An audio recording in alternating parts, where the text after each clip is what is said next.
The November air carried the scent of roasted turkey and sage as I pulled into my childhood home's driveway, my stomach churning with more than just hunger.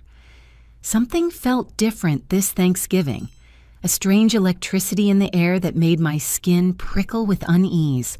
Through the dining room window, I could see my father pacing back and forth, his hands gesturing animatedly, while my siblings Jake and Emma sat at the table with expressions I couldn't quite read. As I stepped through the front door, the familiar warmth of home embraced me, but their faces told a different story. My father's eyes sparkled with an excitement I hadn't seen in years, while Jake and Emma exchanged glances that looked almost victorious. We gathered around the table, the traditional feast spread before us, when my father stood raising his champagne glass with theatrical flair. "I have an announcement that will change everything," he declared, his voice booming with pride. My brother Jake leaned back in his chair, a smirk playing at his lips, while Emma twisted her napkin, barely containing her glee. "We're selling Morrison Industries, the family business your grandfather built from nothing. And before you ask Belle, you're getting nothing from the sale." The crystal glass in my hand remained steady as I set down my fork, meeting his gaze with perfect calm. The silence that followed my father's announcement lasted only seconds before Jake and Emma burst into celebration, their cheers echoing through the dining room like victory bells. My father, Robert Morrison, stood tall at the head of the table, his 62-year-old frame radiating the authority he'd wielded over Morrison Industries for the past 30 years. His salt and pepper hair caught the light from the chandelier as he began his explanation, each word carefully chosen to justify what they all clearly believed was a righteous decision. "Belle, this wasn't an easy choice," he began, though the satisfaction in his voice suggested otherwise. "Your mother and I have given this considerable thought over the past 2 years. When Everest Holdings approached us 6 months ago with an offer of $50 million, we knew we had to consider what was best for the family's future." My mother, Linda, nodded beside him, her perfectly manicured hands folded in her lap. At 58, she still maintained the polished appearance of a successful businessman's wife, her blonde hair styled in the same bob she'd worn for 20 years. "We've consulted with estate lawyers, financial advisors, and most importantly, we've considered who has shown true dedication to Morrison Industries." She added her tone, suggesting she was reciting a rehearsed speech. Jake leaned forward, his 32-year-old face glowing with triumph. As the eldest child and only son, he'd always assumed the business would be his birthright. His brown hair, styled exactly like our father's had been at his age, framed features that radiated entitlement. "The family trust has a specific clause, Belle. It requires active participation in the family business for any heir to claim their portion. You haven't set foot in the Morrison Industries offices for 5 years. Not since you ran off to Stanford for your fancy MBA, Emma chimed in, her voice dripping with resentment. At 28, my younger sister had perfected the art of playing the victim while wielding her words like weapons. Her designer dress and expensive jewelry suggested she'd already been spending based on her expected windfall. While Jake and I were here working 60-hour weeks learning the business from the ground up, you were in California pretending to be too good for us. I remained silent, letting them reveal the full extent of their betrayal. The turkey on my plate grew cold as I listened, each word adding another piece to a puzzle I was beginning to understand with crystal clarity. Robert continued pulling out a manila folder he'd apparently kept hidden beneath his chair. "We've documented everything, Belle.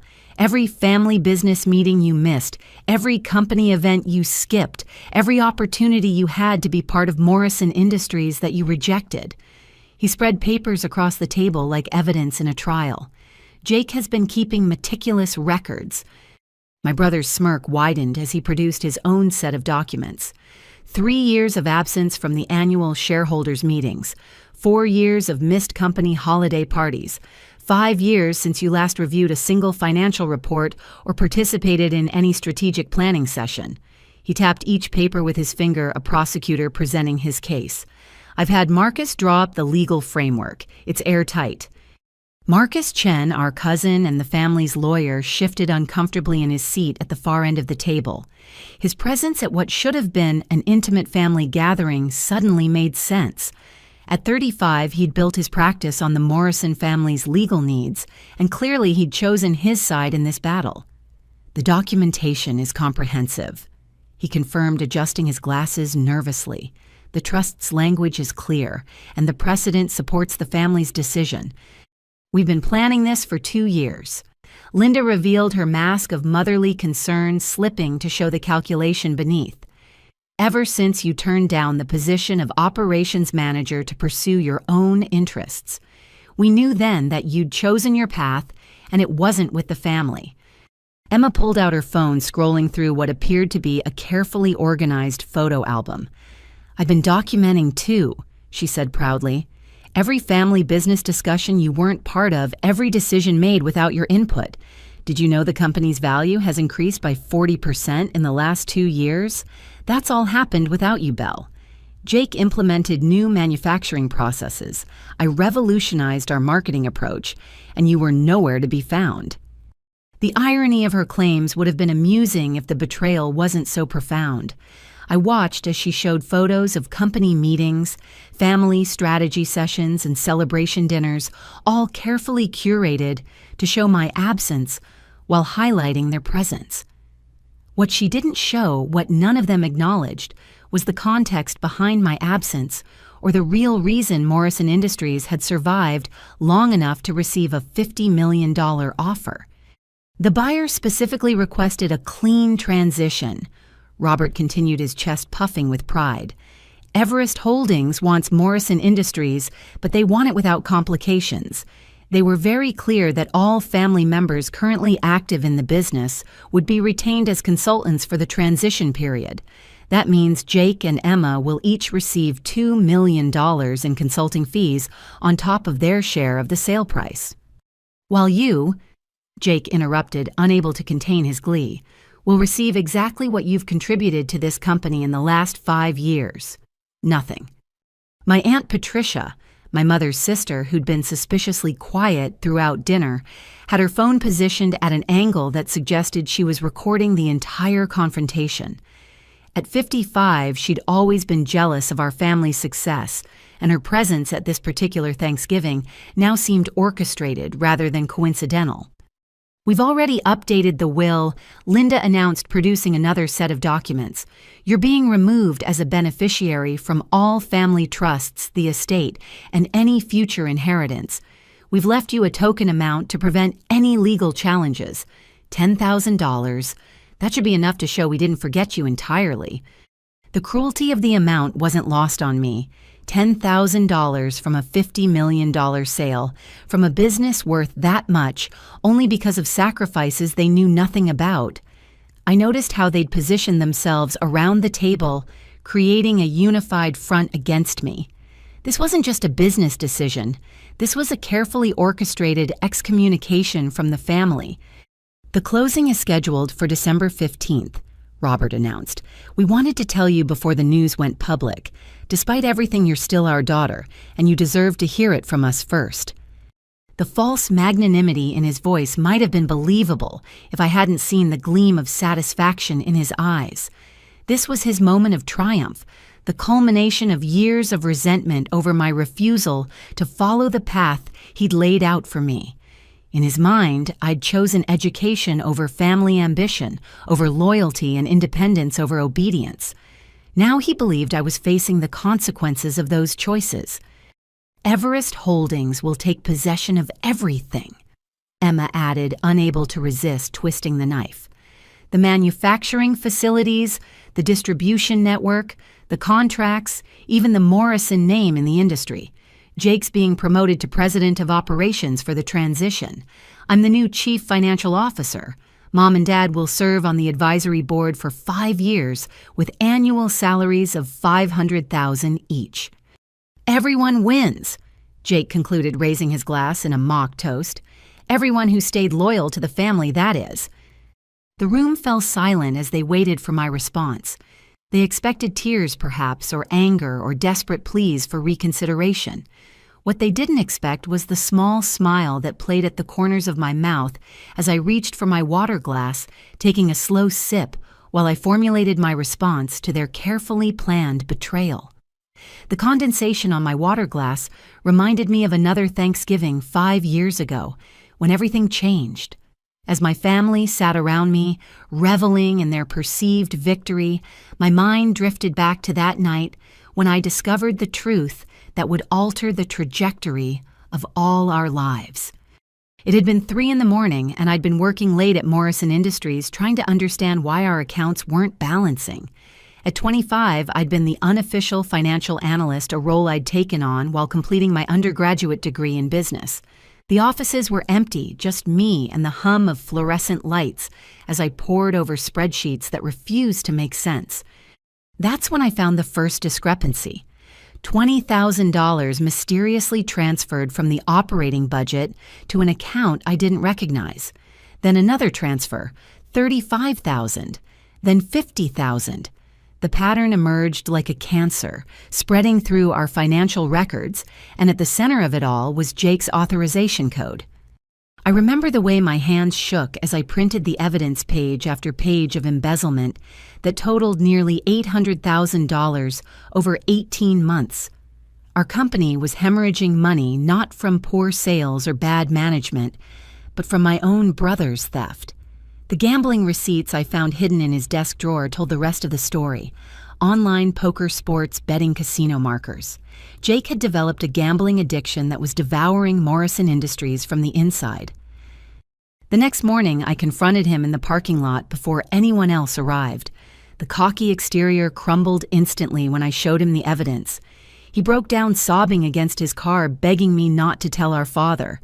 He swore it was under control, that he'd already started attending meetings, that he just needed time to fix it. "Dad will disown me," he'd pleaded, his face streaked with tears. "You know how he is about the family reputation. This will kill him, Belle. It'll destroy Mom. Please." I should have gone straight to our parents.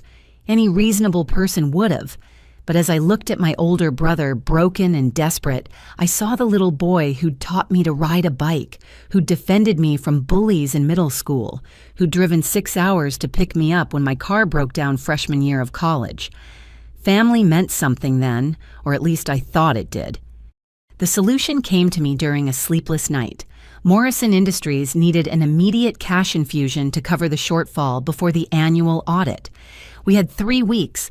I liquidated my entire savings, $23,000, saved from summer jobs and internships. Then I took out personal loans, maxing out my credit capacity. $40,000 from one bank, $30,000 from another, $25,000 from a third.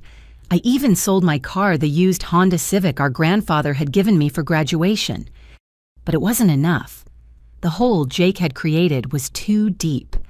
That's when I made the decision that would haunt my family's perception of me for years. I applied to Stanford's MBA program not for the prestige or career advancement, but for the student loans. With my acceptance came access to federal and private student loans that I could divert to save Morrison Industries. I funneled $140,000 back into the company accounts over 2 months, disguising the transfers as legitimate transactions from shell consulting contracts I created.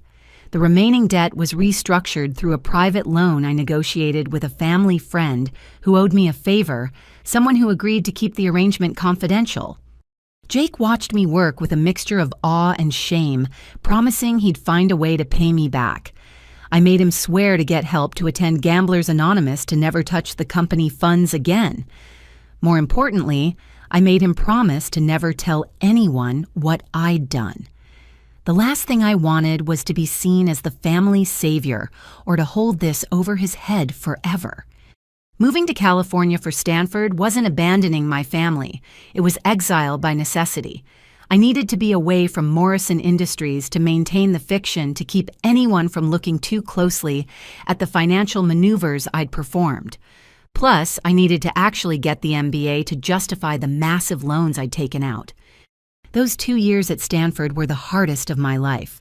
While my classmates networked over expensive dinners and weekend trips to Napa Valley, I worked 3 jobs just to eat. Monday through Wednesday, I was a teaching assistant for undergraduate finance courses. Thursday and Friday nights, I waitressed at a local restaurant until 2 in the morning. Weekends were spent doing freelance financial consulting for small businesses, building models and analyzing data for companies that couldn't afford big firms. Every extra penny went back to Morrison Industries. Not directly, that would have raised questions. Instead, I funneled money through legitimate channels. I'd identify potential clients and send them to Morrison Industries, taking no finder's fee. I'd create marketing analyses and strategic plans during my few free hours, emailing them to Jake to present as his own work.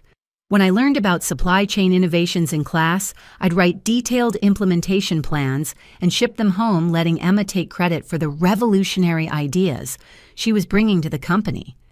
The supply chain system, they were so proud of, the one that had supposedly increased company value by 40%. I designed that during my operations management course at Stanford. Professor Williams had called it graduate-level brilliance and suggested I patent the process. Instead, I sent it home as a suggestion for Jake to consider, complete with implementation guidelines that a child could follow.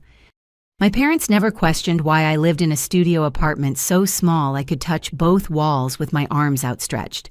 They never asked why I couldn't afford to fly home for holidays or why I always had an excuse when they offered to visit. When Emma posted photos of her European vacation funded by her Morrison Industries bonus, I was calculating how many extra shifts I'd need to cover next month's loan payment. The physical toll was significant. I lost 20 pounds I couldn't afford to lose. Chronic stress led to insomnia, which led to reliance on caffeine, which led to more stress. During finals week of my second year, I collapsed in the library and woke up in the hospital diagnosed with exhaustion and dehydration. The doctor who treated me said I was running on empty, burning through reserves I didn't have. I discharged myself after 6 hours because I couldn't afford the hospital bill and had a consulting project due the next day.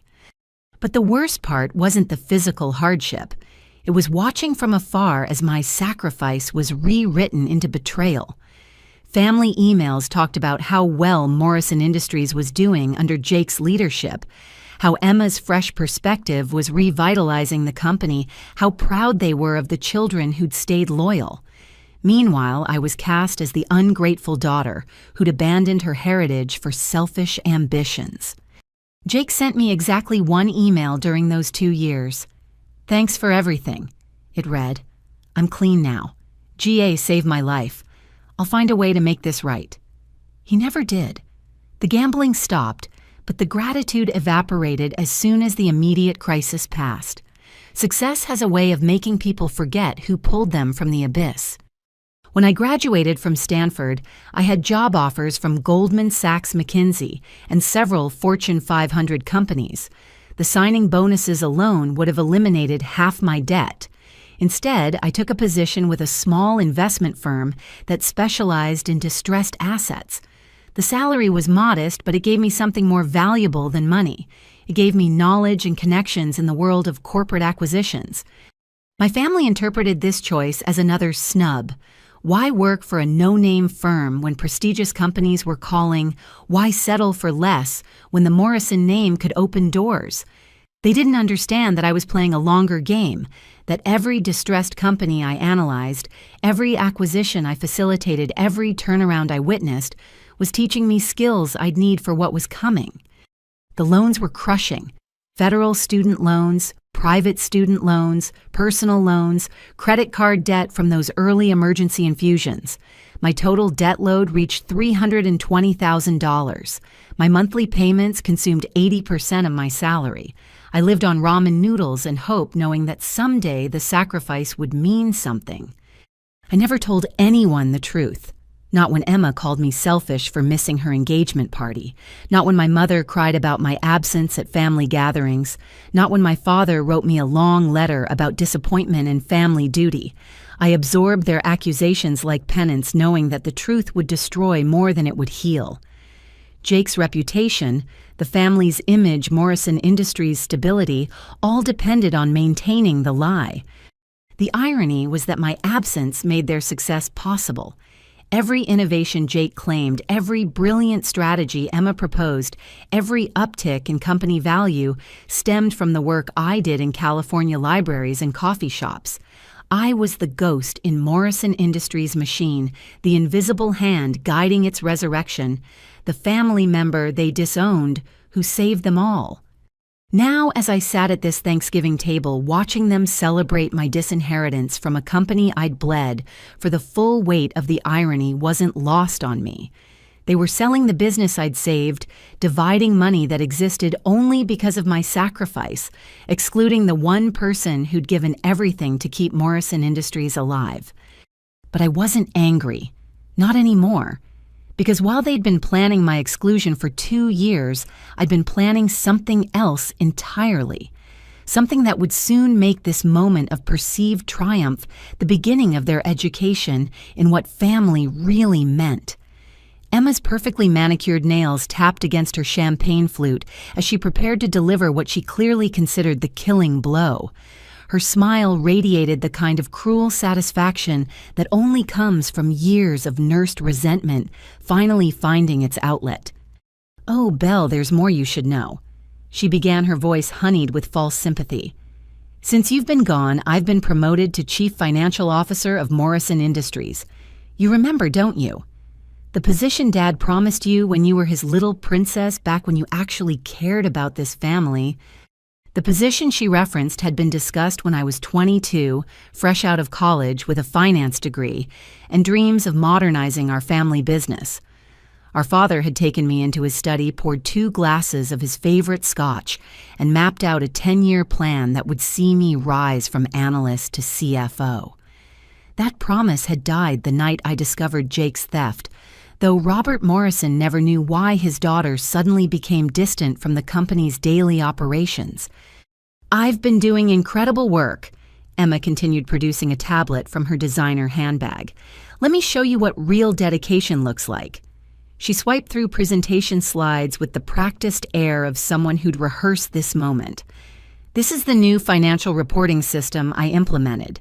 It's increased our efficiency by 35%.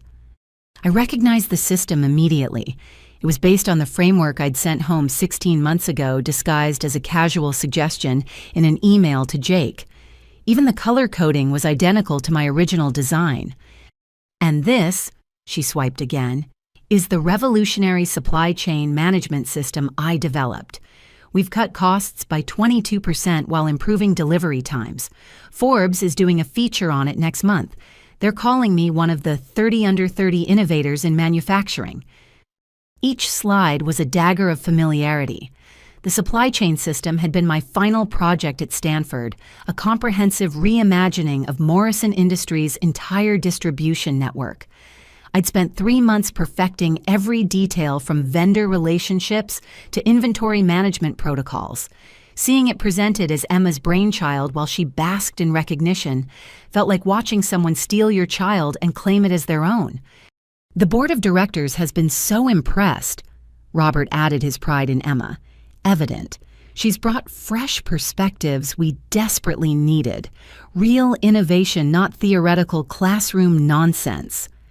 The dig at my education was intentional, but I maintained my composure watching as they continued to unveil the scope of their deception. Linda produced a leather-bound folder from beside her chair. "We wanted to be completely transparent with you, Belle. This is the new will."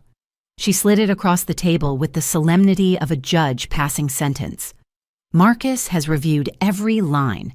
It's been notarized and filed with the court." I picked up the document, scanning through legalese that systematically erased my existence from the Morrison family legacy. Every asset, every heirloom, every piece of property had been redistributed among Jake, Emma, and various cousins who'd shown appropriate loyalty. The family cabin where I'd spent every summer until age 18, where Grandpa had taught me to fish and told stories about building Morrison Industries from nothing, was now designated solely for Emma's future children. "You'll notice we've left you $10,000, Marcus interjected, his voice clinical. "That's specifically to avoid any claims of complete disinheritance.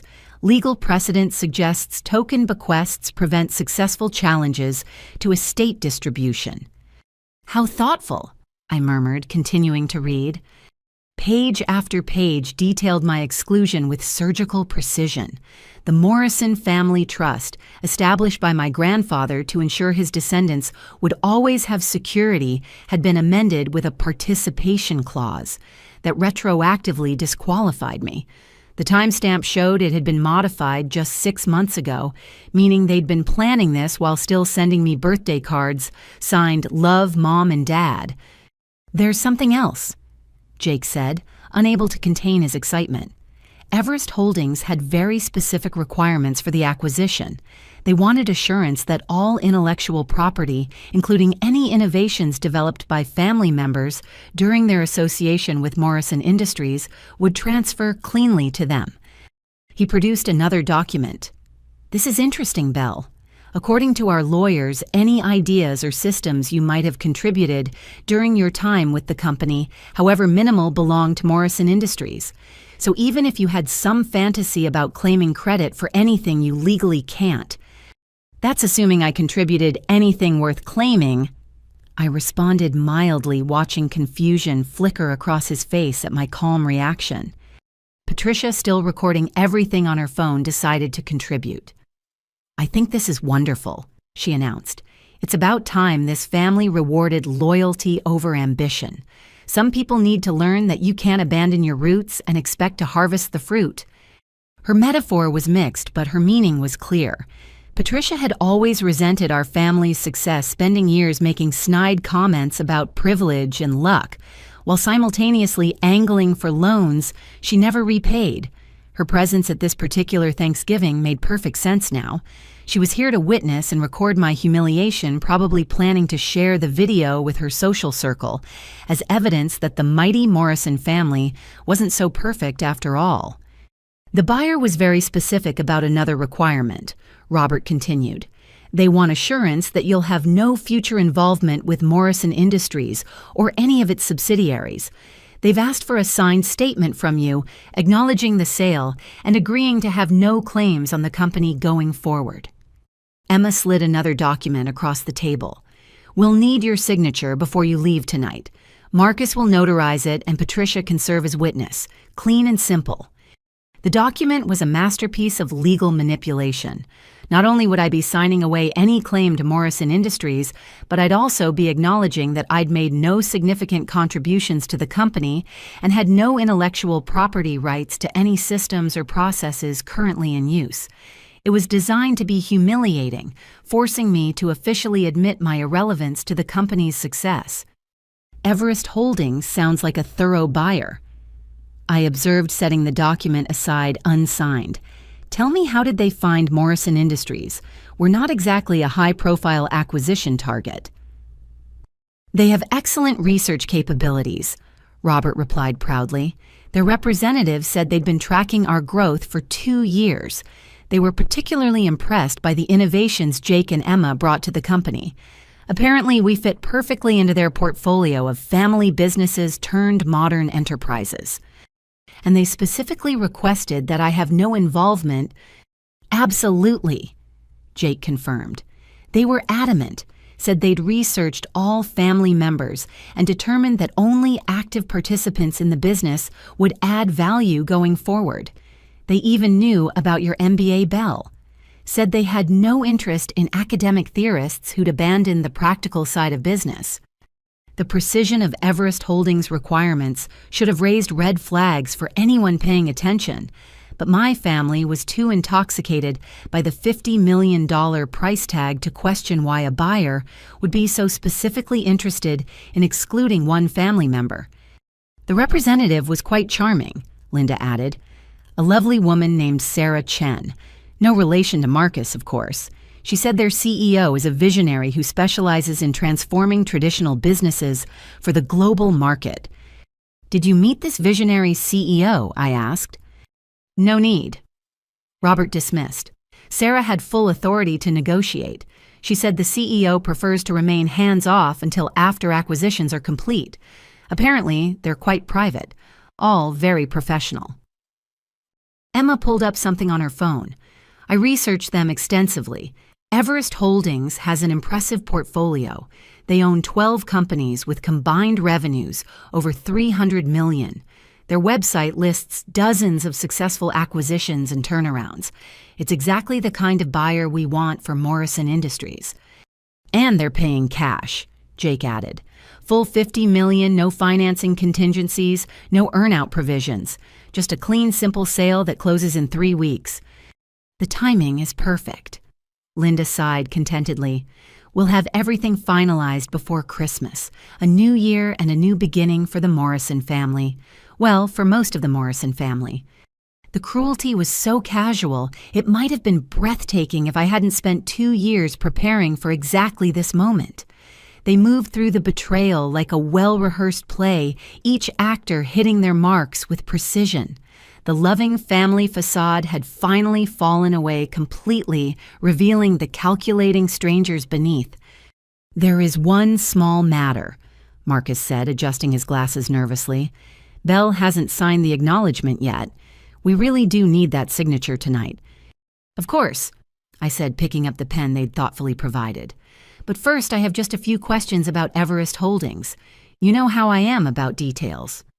I saw the first flicker of uncertainty cross Robert's face. After all, attention to detail had once been something he'd praised in me back when I was still considered a true Morrison. What kind of questions? He asked warily. Oh, just curiosity, I replied, twirling the pen between my fingers. After all, Morrison Industries is being sold for $50 million. Don't you think we should know a little more about who's buying our grandfather's legacy? I set the pen down deliberately, letting it roll across the polished mahogany table as I reached for the acquisition documents. The weight of the paper felt substantial in my hands, like holding the culmination of years of planning. Around me, my family shifted uncomfortably, their celebration momentarily paused by my unexpected interest in the details. May I asked, gesturing to the full contract Robert had proudly displayed earlier. He hesitated for a moment before sliding the thick folder toward me, his confidence wavering slightly at my calm demeanor. I don't see what good it will do you, he said. The deal is already signed. We're just waiting for the formal closing. Humor me, I replied, opening the folder and beginning to scan through the pages with practiced efficiency. Years of analyzing distressed acquisitions had taught me to spot unusual terms quickly. After all, I did get that fancy MBA you all keep mentioning. Might as well use it one last time for the family. Emma rolled her eyes. Always trying to prove you're the smartest person in the room. Some things never change. I ignored her, focusing on the contract's structure. The first few pages were standard boilerplate, but as I delved deeper, interesting patterns emerged. The payment terms were unusual for a cash deal of this size. Instead of a simple wire transfer, the contract specified a complex series of transactions through multiple holding companies. This payment structure, I said, looking up at Robert. Did anyone question why Everest Holdings needs to route the money through 5 different entities? It's for tax efficiency, Jake answered quickly. Sarah explained it all. Perfectly normal for acquisitions of this size. Is it? I mused, returning to the documents. And this acceleration clause here, the one that triggers if any family member contests the sale. It reduces the purchase price by 70%. That seems rather severe. Marcus shifted in his seat. That's just to ensure a smooth transition. Buyers don't want drama. No, they certainly don't, I agreed, flipping to another section. This is fascinating, though. The due diligence period was only 2 weeks. For a $50 million acquisition, that's remarkably fast. Most buyers want at least 60 days to examine a company this thoroughly. They knew what they wanted, Robert said defensively. Sarah said their team had done preliminary research for months. Of course they had, I murmured, finding what I was looking for in the appendices. Oh, this is interesting. Very interesting indeed. What? Linda asked despite herself. The intellectual property assignment clause.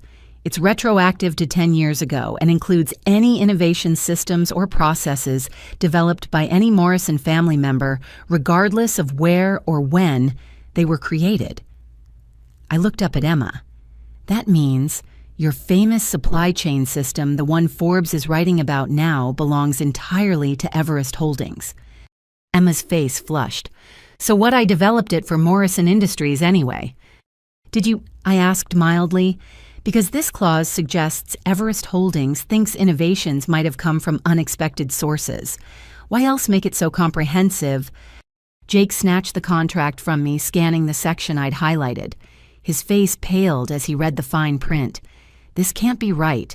This says they own everything, even ideas we might develop in the future related to manufacturing or distribution. For 5 years post-acquisition, I confirmed. Rather restrictive, wouldn't you say? Almost as if they're trying to prevent someone from recreating Morrison Industries' success elsewhere. You're trying to scare us, Robert accused, though uncertainty crept into his voice. The deal is good. Our lawyers reviewed everything. Did they? I asked, turning to Marcus. Did you notice the arbitration clause, all disputes must be handled through Everest Holdings' chosen arbitrator in Delaware? Not Massachusetts, where Morrison Industries is incorporated, not here where we live. Delaware. Do you know what's special about Delaware corporate law, Marcus? Our cousin adjusted his glasses nervously. It's business-friendly. It's extremely favorable to majority shareholders and acquiring companies, I corrected. If any issues arise post-sale, you'll be fighting uphill in a jurisdiction that heavily favors Everest Holdings. Patricia had stopped recording her phone, lowering as she sensed the shift in room dynamics. The celebration atmosphere had evaporated, replaced by growing unease.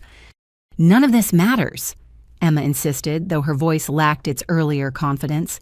The company is successful, the buyer is legitimate, and we're getting $50 million. You're just bitter about being excluded. Perhaps, I conceded, returning to the documents. But indulge me in one more observation. This signature page, the one with Sarah Chen's name. Notice anything unusual? They all leaned in to look. The signature was pristine, almost too perfect. It's signed electronically, Linda observed. So, I continued, for a deal of this magnitude with this many unusual clauses, wouldn't you expect to meet face to face, to have original signatures on paper? When Morrison Industries bought the Whitman warehouse 3 years ago for just $2 million, we spent 6 months in negotiations and signed everything in person. Times have changed, Robert said, but his conviction was weakening. Everything's digital now. True, I agreed. But look at this corporate structure diagram in Appendix B. Everest Holdings ownership goes through 7 layers of holding companies, all registered in different states. The ultimate parent company is registered in Delaware, but its ownership is listed as another holding company in Nevada, which is owned by a trust in South Dakota. That's just corporate structuring, Marcus said, though he was now reviewing the documents with renewed attention. Lots of companies do that. Absolutely. I nodded. But it makes it nearly impossible to determine who actually owns Everest Holdings. For all you know, you could be selling to anyone, a competitor, a foreign entity, even someone with a personal connection to Morrison Industries. Jake laughed nervously. That's ridiculous. Who would go through all that trouble? Someone very patient, I suggested. Someone who knew exactly what they wanted and how to get it. Tell me, when did Everest Holdings first approach you? 6 months ago, Robert answered slowly. Right after our quarterly report showed record profits. And when did you start planning to exclude me from the sale? Silence fell over the room. The timing was too convenient to be coincidental. That's just a coincidence, Emma stammered. Is it? I asked. Did Everest Holdings suggest the exclusion, or was it your idea? My family exchanged glances, trying to remember the exact sequence of events. Sarah mentioned they'd done background on all family members, Jake admitted. She said they only wanted to work with family members active in the business. How convenient, I observed. And you never questioned why a buyer would care about that, why they'd specifically want to exclude one family member who hasn't been involved in operations for 5 years. "You're being paranoid," Robert said, but sweat had begun to bead on his forehead. "Am I?" I asked, setting down the contract and looking at each of them in turn. "You're about to sell our grandfather's life work to a company you've never visited, run by people you've never met, structured in a way that obscures its true ownership, with terms that heavily favor them in any dispute, based on the recommendation that you exclude your own daughter from any benefit. And you never once thought to ask the simple question, who is behind Everest Holdings?" The room fell silent except for the grandfather clock ticking in the hallway. Each tick seemed to echo the growing realization that perhaps they hadn't been as clever as they'd thought. "So," I said, finally breaking the silence, "let me ask that question now, the one you should have asked 6 months ago. Dad, who exactly is the CEO of Everest Holdings?" Robert's face had gone from red to pale. He fumbled with his phone, presumably looking for Sarah Chen's contact information. Sarah said it wasn't important, that the CEO preferred to remain anonymous until after the closing." "Anonymous," I repeated.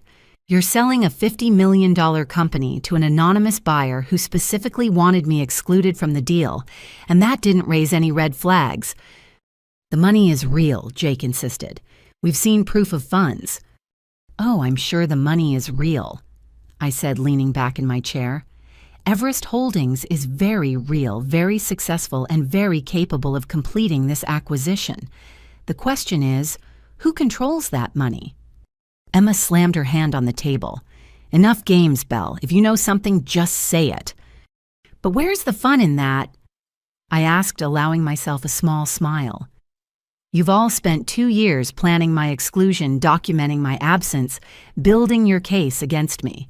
The least I can do is return the favor with a little drama of my own."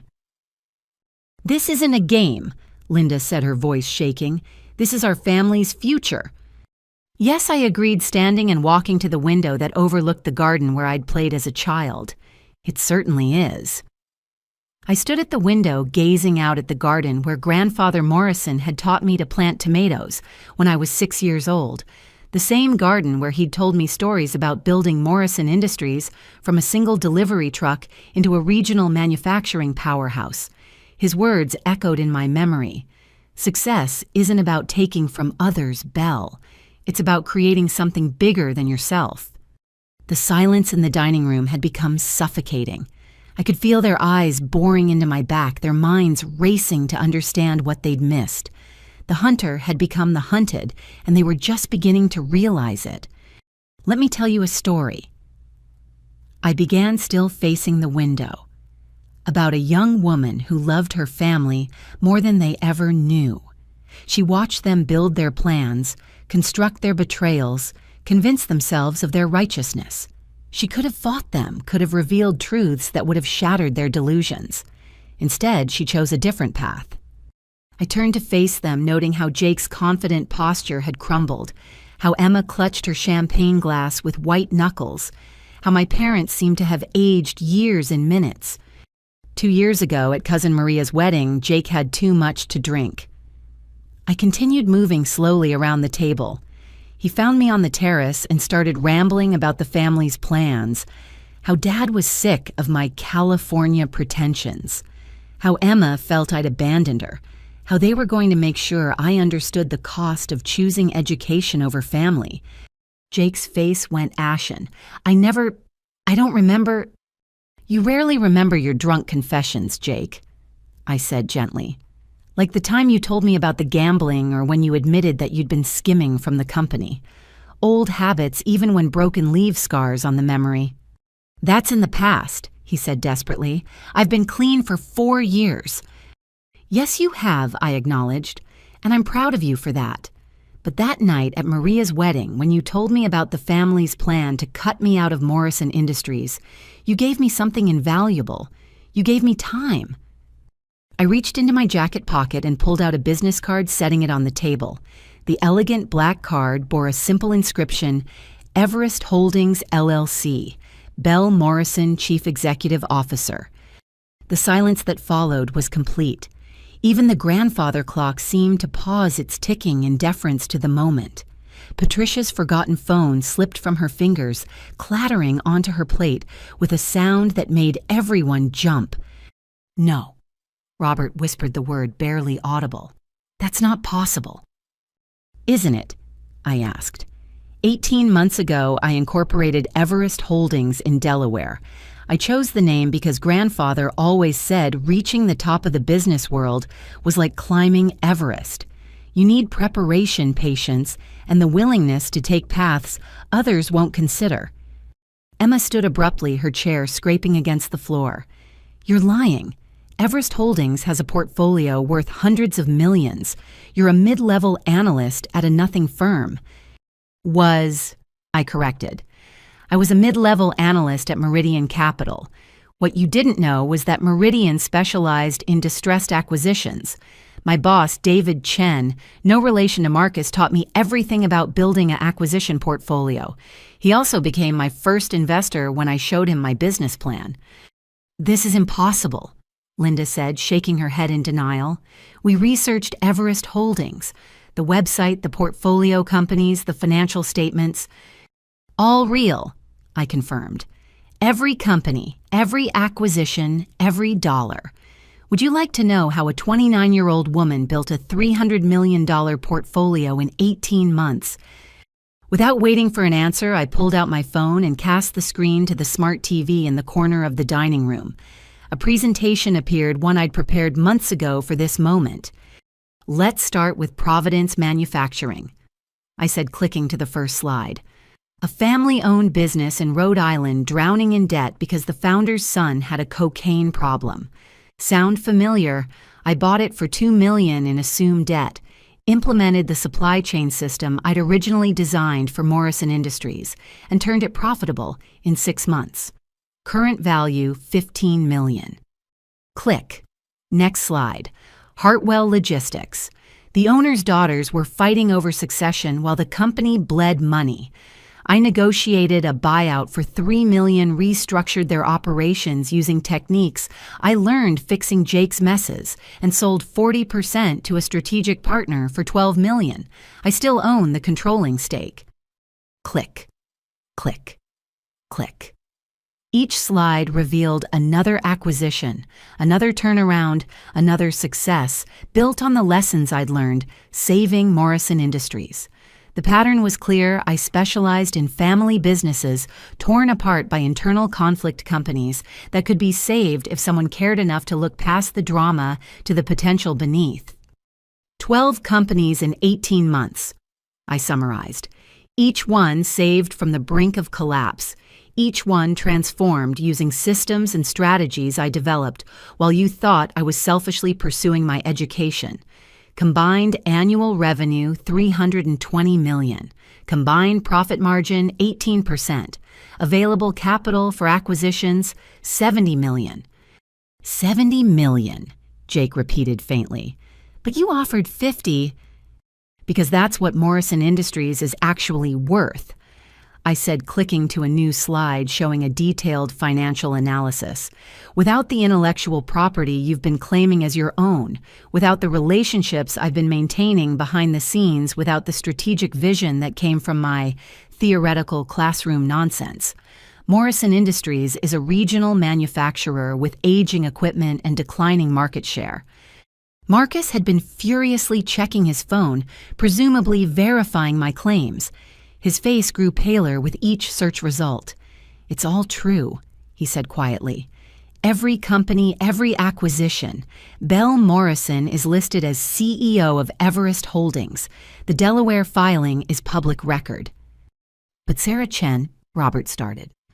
"Is my assistant," I finished. "A brilliant woman who's been invaluable in executing this plan. When she approached you 6 months ago, she was following a script we'd rehearsed dozens of times. Every meeting, every negotiation, every suggestion to exclude me was carefully orchestrated." "You manipulated us," Emma accused, tears starting to form in her eyes. "You set us up." "Did I asked. I offered to buy Morrison Industries for a fair price. You chose to exclude me from the deal. I simply didn't correct your assumption about who was behind the offer. If you'd done proper due diligence, if you'd asked to meet the CEO, if you'd questioned why a buyer would care about excluding one family member, you would have discovered the truth. But you were too blinded by greed and the chance to punish me to ask basic questions. I clicked to the final slide showing a photo of all of us at Grandfather's funeral 5 years ago. We stood together by his grave, united in grief, still a family in more than just name. Grandfather left me a letter, I revealed. He knew about Jake's gambling before I did. He knew about Emma's insecurity and need for validation. He knew about Mom and Dad's tendency to favor appearances over substance. And he knew that someday the family would tear itself apart over money. I pulled out a worn envelope from my jacket, Grandfather's handwriting still visible on the yellowed paper. He asked me to save Morrison Industries not from financial ruin, but from the family's own worst instincts. He said the company would survive bad markets and tough competition, but it might not survive the Morrisons themselves. So all of this, Linda gestured helplessly around the room, was what some elaborate test? No, I said firmly. This was a rescue mission. If I'd fought you openly 2 years ago when Jake revealed your plans, what would have happened? Lawyers, lawsuits, public embarrassment. The family would have shattered and Morrison Industries would have been collateral damage. Instead, I chose to build something that could save both the company and the family, even if you couldn't see it yet. Patricia had found her phone and was staring at it in shock. This is all being live-streamed, she said faintly. I accidentally hit the button when I dropped my phone. Hundreds of people are watching. I glanced at the screen, seeing the viewer count climbing. How appropriate, I said calmly. The family that planned to document my humiliation is instead broadcasting their own education in humility. Turn it off, Robert commanded, but Patricia's hands were shaking too badly to manage the phone. Let them watch, I said. Let them see what happens when families let greed override love, when parents choose favorites, when siblings treat inheritance like a zero-sum game. But more importantly, let them see that redemption is possible even in the darkest moments of betrayal. I returned to my seat, facing my family across the table that had hosted countless Thanksgiving dinners, birthday celebrations, and family meetings. The same table where Grandfather had taught us card games and told stories about the Depression, about building something from nothing with just determination and integrity. So yes, Dad, you're right. Everest Holdings is paying $50 million for Morrison Industries. What you didn't know is that Everest Holdings is me. The contracts you signed, the terms you celebrated, the exclusion you orchestrated, all led to this moment. You successfully excluded me from a deal where I was the buyer. Congratulations on negotiating against yourselves. Jake buried his face in his hands. Emma's tears were flowing freely now. My parents sat frozen, unable to process the complete reversal of their carefully laid plans.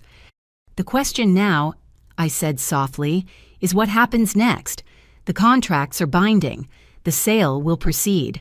Morrison Industries will become part of Everest Holdings.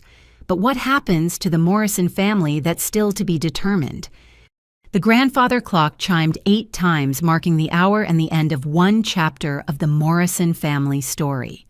What came next would depend on whether they could find the humility to admit their mistakes and the courage to accept the hand extended by the daughter they'd tried to destroy. The livestream viewer count had reached 3,000 and climbing. Patricia's hands trembled as she finally managed to turn off the broadcast, but the damage was done. The Morrison family's private drama had become public entertainment, and there was no taking it back. I pulled out my laptop from the bag I'd placed discreetly by my chair when I'd arrived. The familiar startup sound seemed to echo in the silent room as I connected it to the dining room's smart TV. My family watched with a mixture of disbelief and growing horror as I navigated to the Everest Holdings corporate portal. Let me show you something, I said, my fingers flying across the keyboard. This is the real Everest Holdings, not the public website Emma found, but the internal dashboard that shows our complete portfolio. The screen filled with a comprehensive display of financial data, company profiles, and performance metrics. Each subsidiary was listed with real-time revenue figures, profit margins, and growth trajectories. The numbers were staggering even to me, seeing them all consolidated in one place. Providence Manufacturing acquired January 2024. I began clicking on the first entry. Initial investment $2 million, current valuation $15.3 million. The turnaround took 4 months using the supply chain optimization model I developed at Stanford. I clicked through to show the transformation timeline complete with before and after photos of the facility productivity charts and employee testimonials. The workers' faces beamed with pride at their revitalized workplace. Hartwell Logistics, February 2024. The founding family was destroying the company with their succession battle. I spent 3 weeks mediating their dispute before proposing a buyout. Initial investment $3 million. Current valuation $19.7 million. Emma's mascara had created dark streams down her cheeks, but she leaned forward studying the screen with professional interest despite her emotional state. "These margins are impossible," she whispered. "No one achieves 22% in logistics." "They're not impossible when you eliminate family dysfunction and implement efficient systems." I responded, clicking to the next acquisition, Brennan Steel Works, April 2024. The owner's gambling addiction had driven them to the edge of bankruptcy. "Sound familiar, Jake?" My brother flinched as I showed the details of Brennan's transformation. The parallels to Morrison Industries were unmistakable, right down to the embezzlement patterns I'd discovered and quietly resolved. Each acquisition followed a pattern. I explained opening a master spreadsheet that tracked common factors across all 12 companies. Family-owned businesses with strong fundamentals undermined by internal conflict, gambling addictions, succession disputes, sibling rivalries, parental favoritism. Every dysfunction that was destroying Morrison Industries existed in these companies. "You built a business model on family misery," Linda asked, her voice hollow. "I built a business model on family redemption," I corrected. "Every one of these companies still has family members involved, but now they work under professional governance structures that prevent the kind of self-destruction you attempted here. I didn't destroy these families. I saved them from themselves." Marcus had pulled out his own laptop and was frantically researching. The California Secretary of State shows Bell Morrison as CEO of Everest Holdings. Delaware corporate records confirm. The acquisitions are all documented. This is all legal and legitimate. "Of course it's legitimate," I said, switching to a new screen showing my investor list. My initial capital came from 3 sources. First, a personal loan from David Chen at Meridian Capital, who believed in my vision. Second, a line of credit secured by my consulting work. And third, I paused, meeting Jake's eyes. "The money you've been quietly paying back over the past 3 years. "What?" Robert's head snapped toward Jake. "What money?" Jake's face crumbled completely. Bell saved the company 5 years ago, when He couldn't finish the sentence. "When you embezzled $800,000 to feed your gambling addiction," I completed. "I covered it with personal loans and my student loan money. You've been paying me back in installments, thinking it was going into my personal account. Instead, I used every payment as seed capital for Everest Holdings. Your redemption money helped build the company that's now buying Morrison Industries." "$800,000!" Robert repeated, his voice rising. "You stole $800,000! "And Bell saved us," Jake said, finally finding his voice. "She saved the company, saved me from prison, saved our reputation.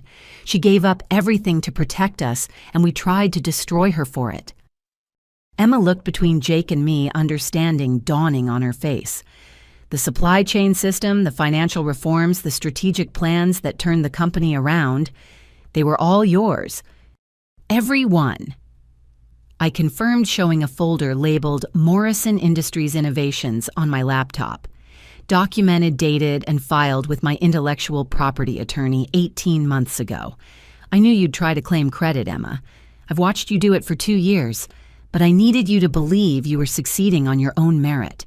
It was the only way to keep you all focused on the business while I built Everest Holdings. Robert stood abruptly, his chair tipping backward.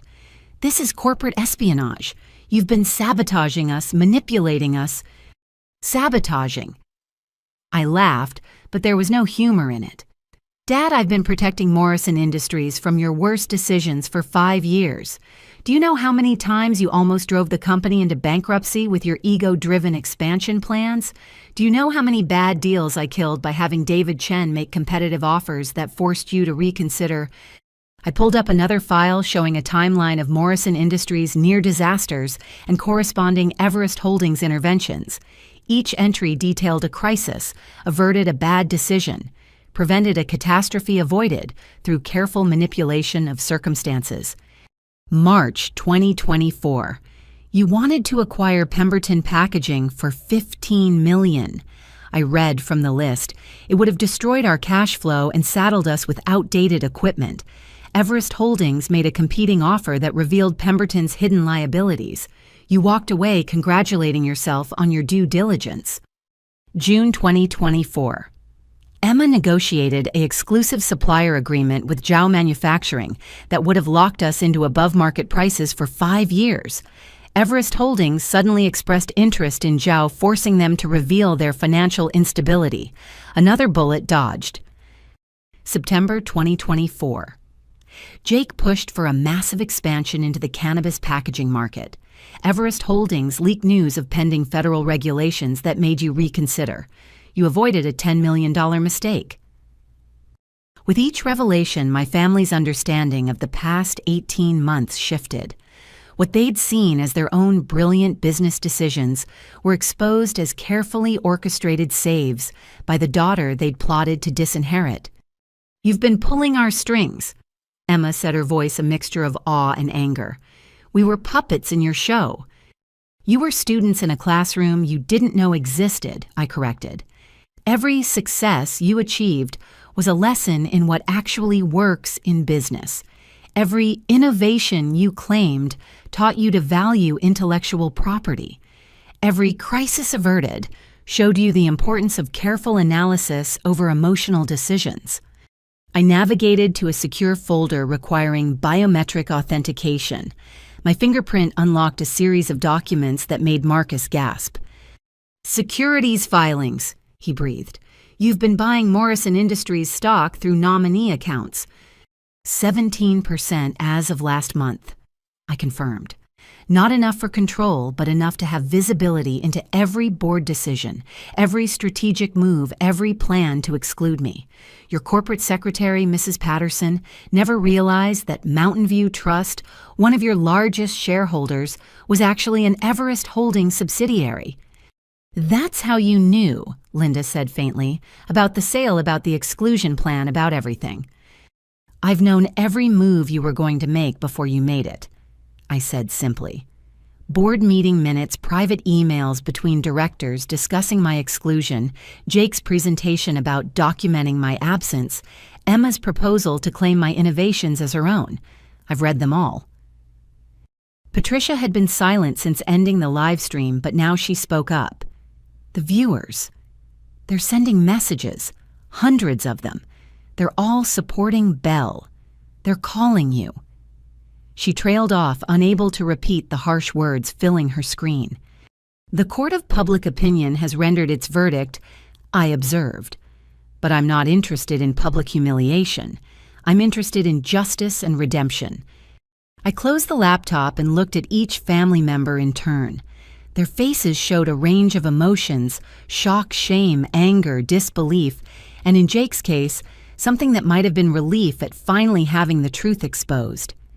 Everest Holdings owns or controls assets worth $320 million, I stated. I built it from nothing in 18 months, using every lesson I learned from Morrison Industries' dysfunction. I did it while you planned my exile, while you celebrated my exclusion, while you convinced yourselves that I was a traitor to the family. But the ultimate irony? I continued allowing myself a small smile. The $50 million I'm paying for Morrison Industries. It's more than double what the company is actually worth without my contributions. Even in buying the company that tried to exclude me, I'm being more generous than you ever were. The weight of this final revelation seemed to break something in Robert. He sank back into his chair, aging a decade in moments. "What have we done?" he whispered. "You've learned," I said simply. "The question now is whether you've learned enough to salvage what's left of our family." Robert's hands shook as he reached for his phone, scrolling through his contacts with desperate urgency. The confident patriarch who'd started the evening had vanished, replaced by a man watching his carefully constructed reality crumble. He found the number he was looking for and pressed call, putting it on speaker, without asking anyone's permission. "Good evening, Mr. Morrison," came the professional voice of Sarah Chen. "I trust you're having a pleasant Thanksgiving." "Sarah?" Robert's voice cracked. "I need to speak with your CEO immediately. There's been a development." "Of course," Sarah replied smoothly. "Let me transfer you to Ms. Morrison now." The silence that followed felt eternal. Then my phone, sitting face up on the table, began to ring. The caller ID showed Robert Morrison, Everest Holdings Business. I let it ring 3 times before answering. Everest Holdings, Bell Morrison speaking. Watching my father's face as he heard my voice through his phone, while looking at me across the table, was a study in cognitive dissonance. His mouth opened and closed soundlessly as his brain struggled to reconcile the betrayal he'd planned with the reversal he was experiencing. "Cat got your tongue, Dad?" I asked, ending the call. "Or are you finally understanding what it feels like to be excluded from your own family's business?" Emma had grabbed Marcus's laptop and was furiously searching through public records. "This can't be legal," she muttered. "There has to be fraud, misrepresentation, something." "Feel free to search," I told her. "Every document filed, every disclosure made, every representation in the purchase agreement is completely accurate. Everest Holdings is a legitimate company with a successful acquisition history. We never claimed to be strangers to Morrison Industries. You simply never asked." Marcus cleared his throat nervously. "Actually, I'm obligated to point out that the purchase agreement has some very specific clauses about fraud and bad faith dealings. Section 17.3, if I recall correctly." I smiled at my cousin. "Excellent memory, Marcus. Would you care to read that section aloud for the family?" He fumbled with the contract, finding the relevant page. His voice was unsteady as he read, "In the event that either party is found to have engaged in fraudulent representation or bad faith negotiations, including but not limited to the deliberate exclusion of rightful stakeholders or the misappropriation of intellectual property, the purchase price shall be subject to automatic adjustment based on independent valuation minus documented damages." Fascinating clause, I observed. I wonder why Sarah insisted on including it. Oh wait, I know exactly why. Because I wrote it. Jake had been doing calculations on his phone, his face growing paler with each figure. If Bell's innovations are removed from the company valuation, if the supply chain system, the financial reforms, the strategic positioning are all considered her intellectual property, Morrison Industries is worth approximately $4.8 million. I finished for him. But that's before we account for the hidden debts you've been accumulating again, Jake. What? Robert's attention snapped to his son. "You said you were clean." "I am," Jake protested. "I've been in recovery for 4 years. I haven't gambled." "No, you haven't gambled," I agreed, pulling up bank records on my laptop. "But you have been taking advances against your expected inheritance. $300,000 for your house renovation, $150,000 for your boat, $75,000 for Emma's failed boutique that she never told you about." "You knew about the boutique?" Emma gasped. "I know about everything," I said simply. including the fact that you've been using Morrison Industries credit lines to float your personal expenses, hiding them in marketing budgets and expense accounts. Current total approximately $600,000 in unauthorized expenditures. Marcus was adding figures rapidly. Combined with Jake's advances and the company's existing debt load that puts Morrison Industries at nearly $6 million in undisclosed liabilities. Which means, I said, watching their faces as understanding dawned. Under the terms of the agreement you signed, you would actually owe Everest Holdings $1.2 million to complete the sale at the adjusted valuation. This is extortion, Linda said weakly. This is mathematics, I corrected, and consequences. You tried to steal my birthright claim credit for my work and exile me from the family business. Instead, you've signed a contract that exposes every financial impropriety you've committed. Patricia's phone buzzed with incoming messages. She glanced at it and paled. The live stream? Someone screen recorded it. It's being shared on social media. The business community is watching. Everyone knows. Robert grabbed the phone from her, seeing his professional reputation dissolve in real time. Comments poured in from business associates, competitors, and community members who'd respected the Morrison family name. The words fraud, disgrace, and shameful appeared repeatedly. Make it stop, he pleaded, looking at me with desperation. You've made your point. We were wrong. Just make it stop. I can't stop the truth, I said, but I can offer you a path forward. I returned to my laptop, pulling up a new set of documents. Fortunately for you, I've prepared an alternative to complete financial destruction. Call it my Thanksgiving gift to the family that tried to destroy me. Emma laughed bitterly. Your gift? Haven't you humiliated us enough? Humiliation wasn't my goal, I said firmly. Education was. And if you've learned the lessons, then maybe we can salvage something from this disaster. I turned to Jake first. Your gambling addiction stems from a need to prove yourself to be the big winner Dad always expected you to be. But you've been in recovery for 4 years, and that takes more strength than any business deal. I've seen your gamblers' anonymous attendance records, every week without fail, even when traveling for business. Jake's eyes widened. How did you... Your sponsor, Mike Brennan, is the brother of Thomas Brennan, whose steel company I saved from a similar situation. He told me how dedicated you've been to recovery, how you've sponsored 3 other people yourself. That's the Jake who deserves to be part of Morrison Industries' future. I turned to Emma next. Your insecurity about being seen as just a pretty face has driven you to claim achievements that weren't yours. But do you know what Sarah told me? When you thought you were implementing your supply chain system, you actually improved on it. Your modifications to the customer interface increased user satisfaction by 30%. You have real talent, Emma. You just never believed it. Emma's tears had started again, but these seemed different. You were watching, the whole time. Every step, I confirmed. And despite everything, I was proud when you succeeded. Even if you were succeeding with stolen tools, you were still building something. Finally, I faced my parents. You raised 3 children who each became desperate for your approval in different ways. Jake gambled to be the big winner you'd admire. Emma stole credit to be the business genius you'd respect. And I exiled myself to save the family while letting you think I'd abandoned it. What does that say about how we were raised?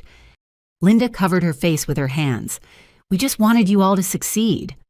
No, I said gently but firmly. You wanted us to succeed on your terms in ways that reflected well on you. When I chose a different path, you saw it as rejection instead of growth. When Jake struggled with addiction, you saw weakness instead of illness. When Emma felt inadequate, you reinforced it instead of building her confidence. So what now? Robert asked, his voice barely a whisper. You own us. The contracts are signed. You hold all the cards. I stood and walked to the portrait of Grandfather Morrison hanging on the wall. His stern face looked down at us, but I'd always seen kindness in his eyes that others missed. Grandfather used to tell me that the strongest steel goes through the hottest fire, I said, touching the frame gently. He built Morrison Industries not to make money but to create something the family could build together. We failed that vision spectacularly, but failure doesn't have to be final. I returned to the table, pulling up the alternative proposal I'd drafted months ago, hoping I'd never need to use it, but preparing for the worst. Option 1. We proceed with the sale as structured. Everest Holdings takes possession of Morrison Industries. You face financial ruin and public disgrace. The family shatters permanently. Option 2, Jake asked hopefully. Option 2 is harder, I warned.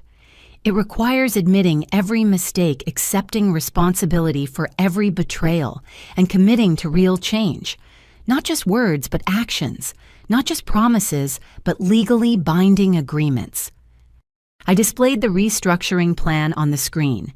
It was comprehensive, covering everything from corporate governance to family therapy requirements. Morrison Industries becomes a subsidiary of Everest Holdings, but remains operationally independent.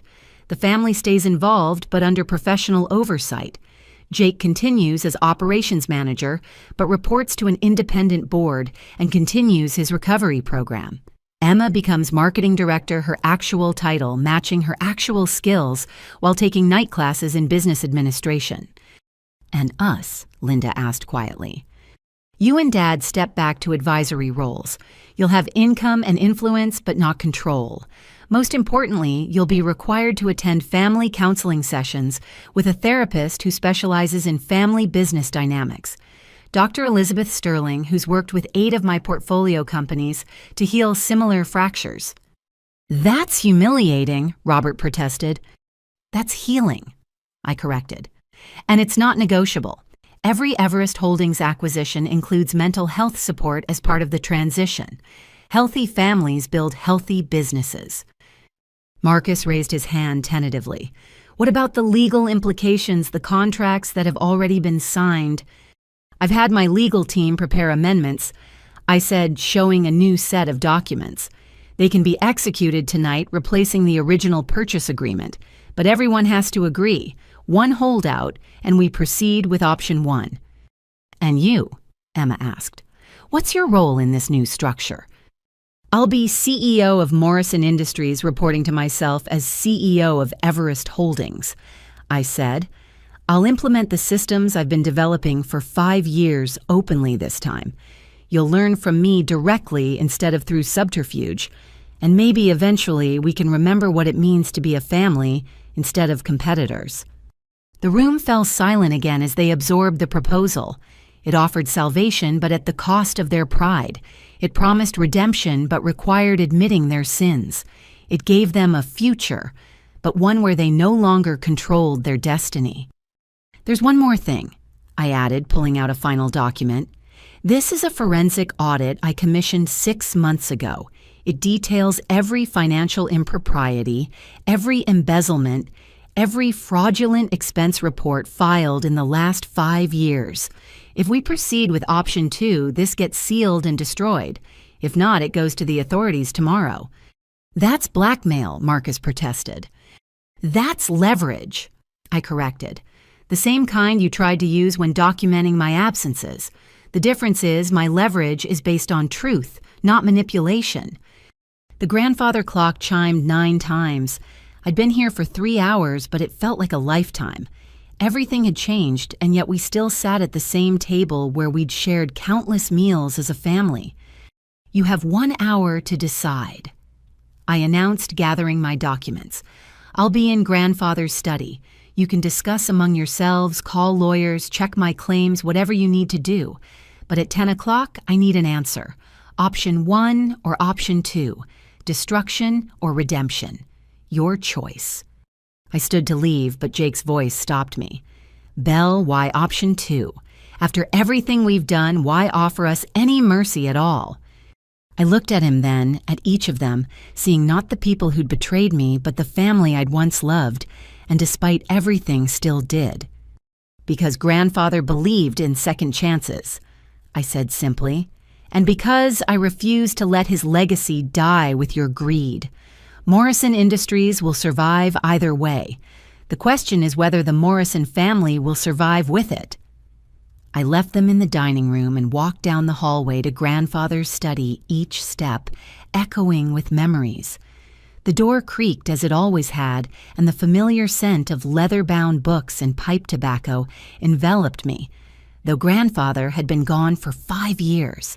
I'd spent countless hours in this room as a child, watching him work, learning the rhythms of business from a man who understood that true success was measured in more than dollars. Behind me, I could hear raised voices beginning to filter through the walls. The family meeting had begun in earnest, and from the sound of it, opinions were deeply divided. I settled into grandfather's chair, running my fingers along the worn armrests where his hands had rested for decades, and waited. Through the door, Jake's voice rose above the others. "She's right about everything. We tried to steal from her, and she's offering to save us anyway." "She's manipulating us," Emma countered, her voice shrill with panic. "This whole thing is a power play. She wants to humiliate us into submission." "We humiliated ourselves," Jake shot back. Belle just held up a mirror. I pulled out my phone and texted Sarah Chen, "Stage 1 complete. Prepare the transition team for either scenario." Her response was immediate. "Legal standing by. Dr. Sterling has cleared her schedule for emergency family intervention if needed. The board of advisors is assembled and ready for video conference." I'd planned for every contingency, but I found myself hoping they'd choose redemption over ruin. Despite everything, the little girl who'd planted tomatoes with grandfather still wanted her family whole. My phone buzzed with an incoming call from David Chen at Meridian Capital. "Belle, I'm watching the social media explosion. Are you all right?" "I'm exactly where I need to be," I assured him. "Thank you for believing in me when this was just a wild idea from a desperate analyst." "You've exceeded every projection," David said. "But I know this isn't about the money for you. Your family is currently deciding whether to accept salvation or choose destruction. I've given them 1 hour. And if they choose poorly..." I looked at grandfather's portrait on the study wall, a smaller version of the one in the dining room. "Then Morrison Industries becomes just another Everest Holdings subsidiary, and I build my family in the companies I save instead of the one I was born into." After ending the call, I opened my laptop to review the transition plans one more time. Option 1 was clean and simple, full acquisition family buyout at the adjusted price, complete severance of ties. Option 2 was messier but more hopeful, a complex restructuring that would take months to implement and years to fully realize. A knock on the door interrupted my thoughts. "Come in," I called. Jake entered, closing the door behind him. He looked haggard, older than his 32 years, but there was something different in his eyes. The arrogance was gone, replaced by something that might have been genuine humility. "Can we talk?" he asked. "Just us like we used to." I gestured to the chair across from the desk. "The family gave you permission to negotiate." "The family is in chaos," he admitted, sinking into the chair. "Dad's having what might be a nervous breakdown. Mom's calling every lawyer in her contacts. Emma's trying to find loopholes in your documentation. Marcus is explaining why none exist. And Patricia is fielding calls from reporters who want statements about the live stream disaster. And you," Jake met my eyes directly. "I'm tired of living a lie. Tired of pretending I'm something I'm not. Tired of competing for approval that never comes." He pulled out his Gambler's Anonymous coin, running his thumb over the worn surface. "You know what I realized in recovery? The gambling was never about money. It was about trying to win big enough that Dad would finally see me as more than a disappointment." "He never said you were a disappointment," I offered gently. "He never had to," Jake replied. "Every time he talked about you, his voice changed. Belle's so sharp. Belle understands numbers like her grandfather. Belle's going places.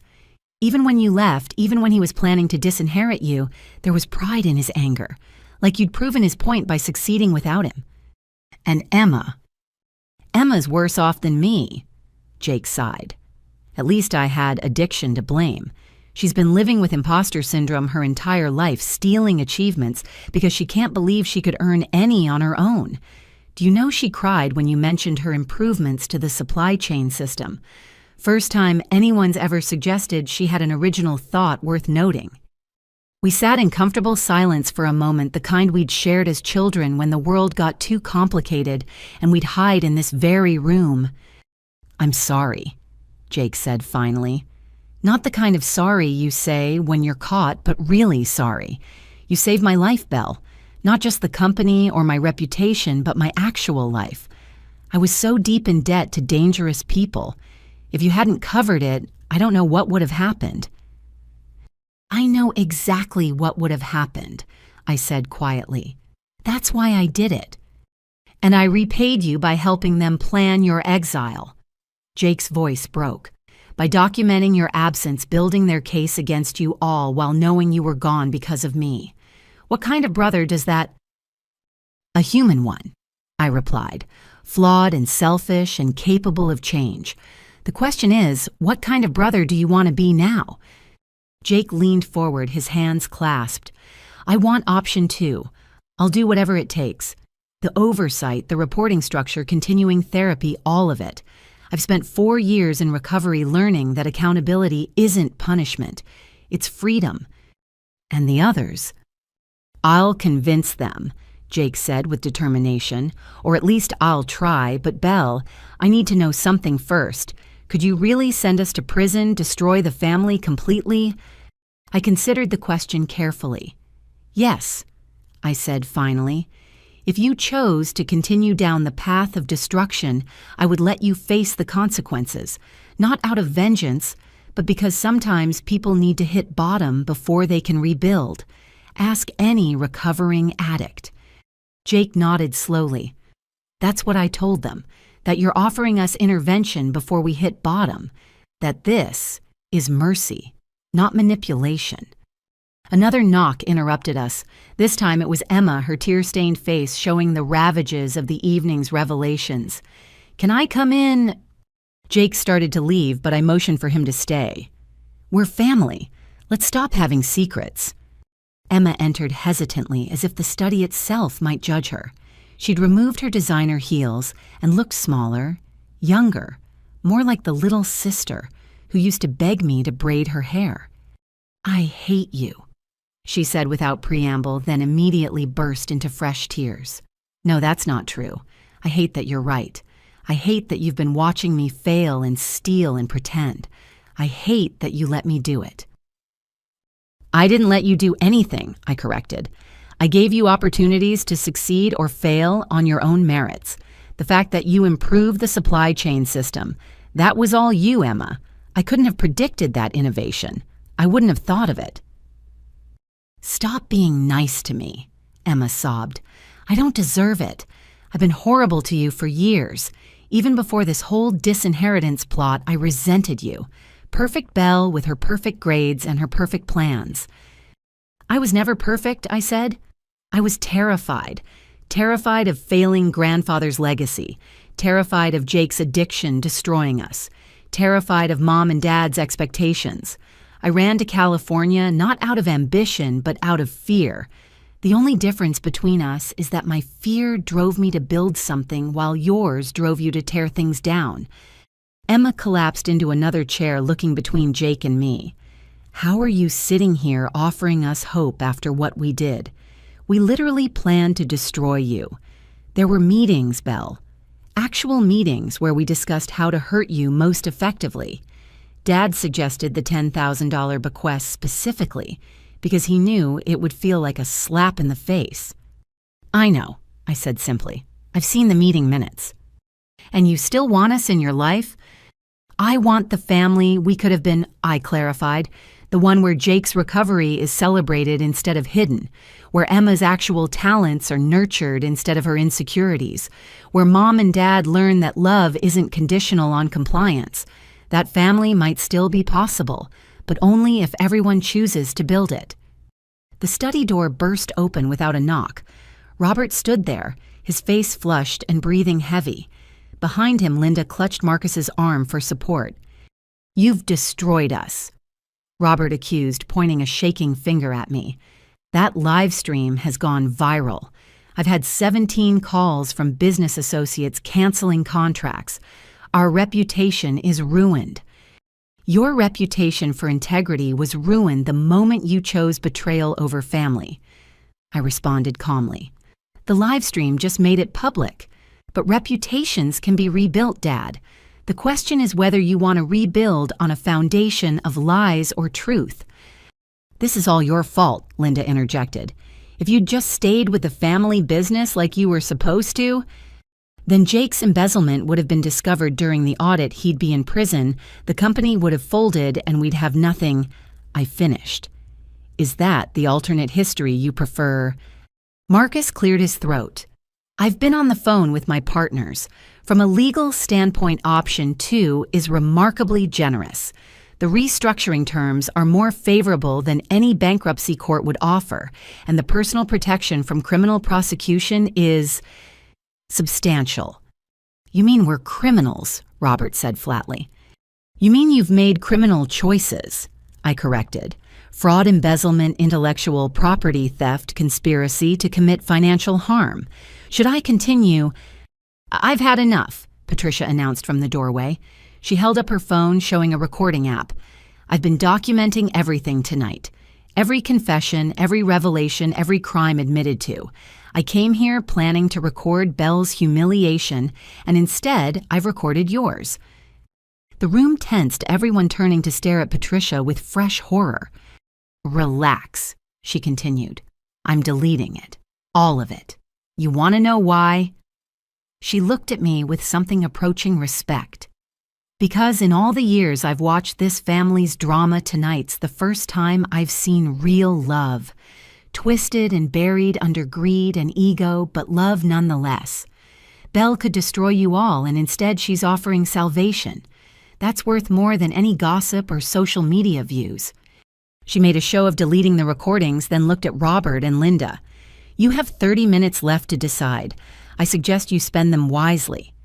As Patricia left, the family stood in awkward formation in grandfather's study. 5 people bound by blood and betrayal, standing at a crossroads that would define their future. Tell us about option 2. Robert said finally, his voice defeated. Tell us exactly what accepting your offer means. I returned to my laptop, pulling up the detailed restructuring plan. It means admitting that the way we've operated as a family is broken and committing to fix it. It means accepting that love and business can coexist, but only with proper boundaries and accountability. It means choosing humility over pride, growth over stagnation, and family over fortune. And if we refuse, Linda asked quietly, then at 10 o'clock I call my lawyers and we proceed with the original acquisition. You'll receive the adjusted purchase price minus debts, which means you'll owe Everest Holdings money.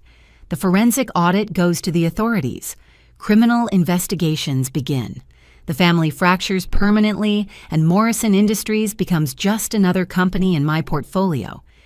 Show us the papers, Robert said, sounding every one of his 62 years. Show us what choosing salvation looks like. As I pulled up the restructuring documents on my laptop, the study door opened one more time. Patricia re-entered, but she wasn't alone. Behind her stood 3 people whose presence made my family gasp in collective shock. Walter Fitzgerald, my grandfather's best friend and former business partner, entered first. At 78, he moved with the careful dignity of age, but his mind remained sharp as the steel Morrison Industries had once forged.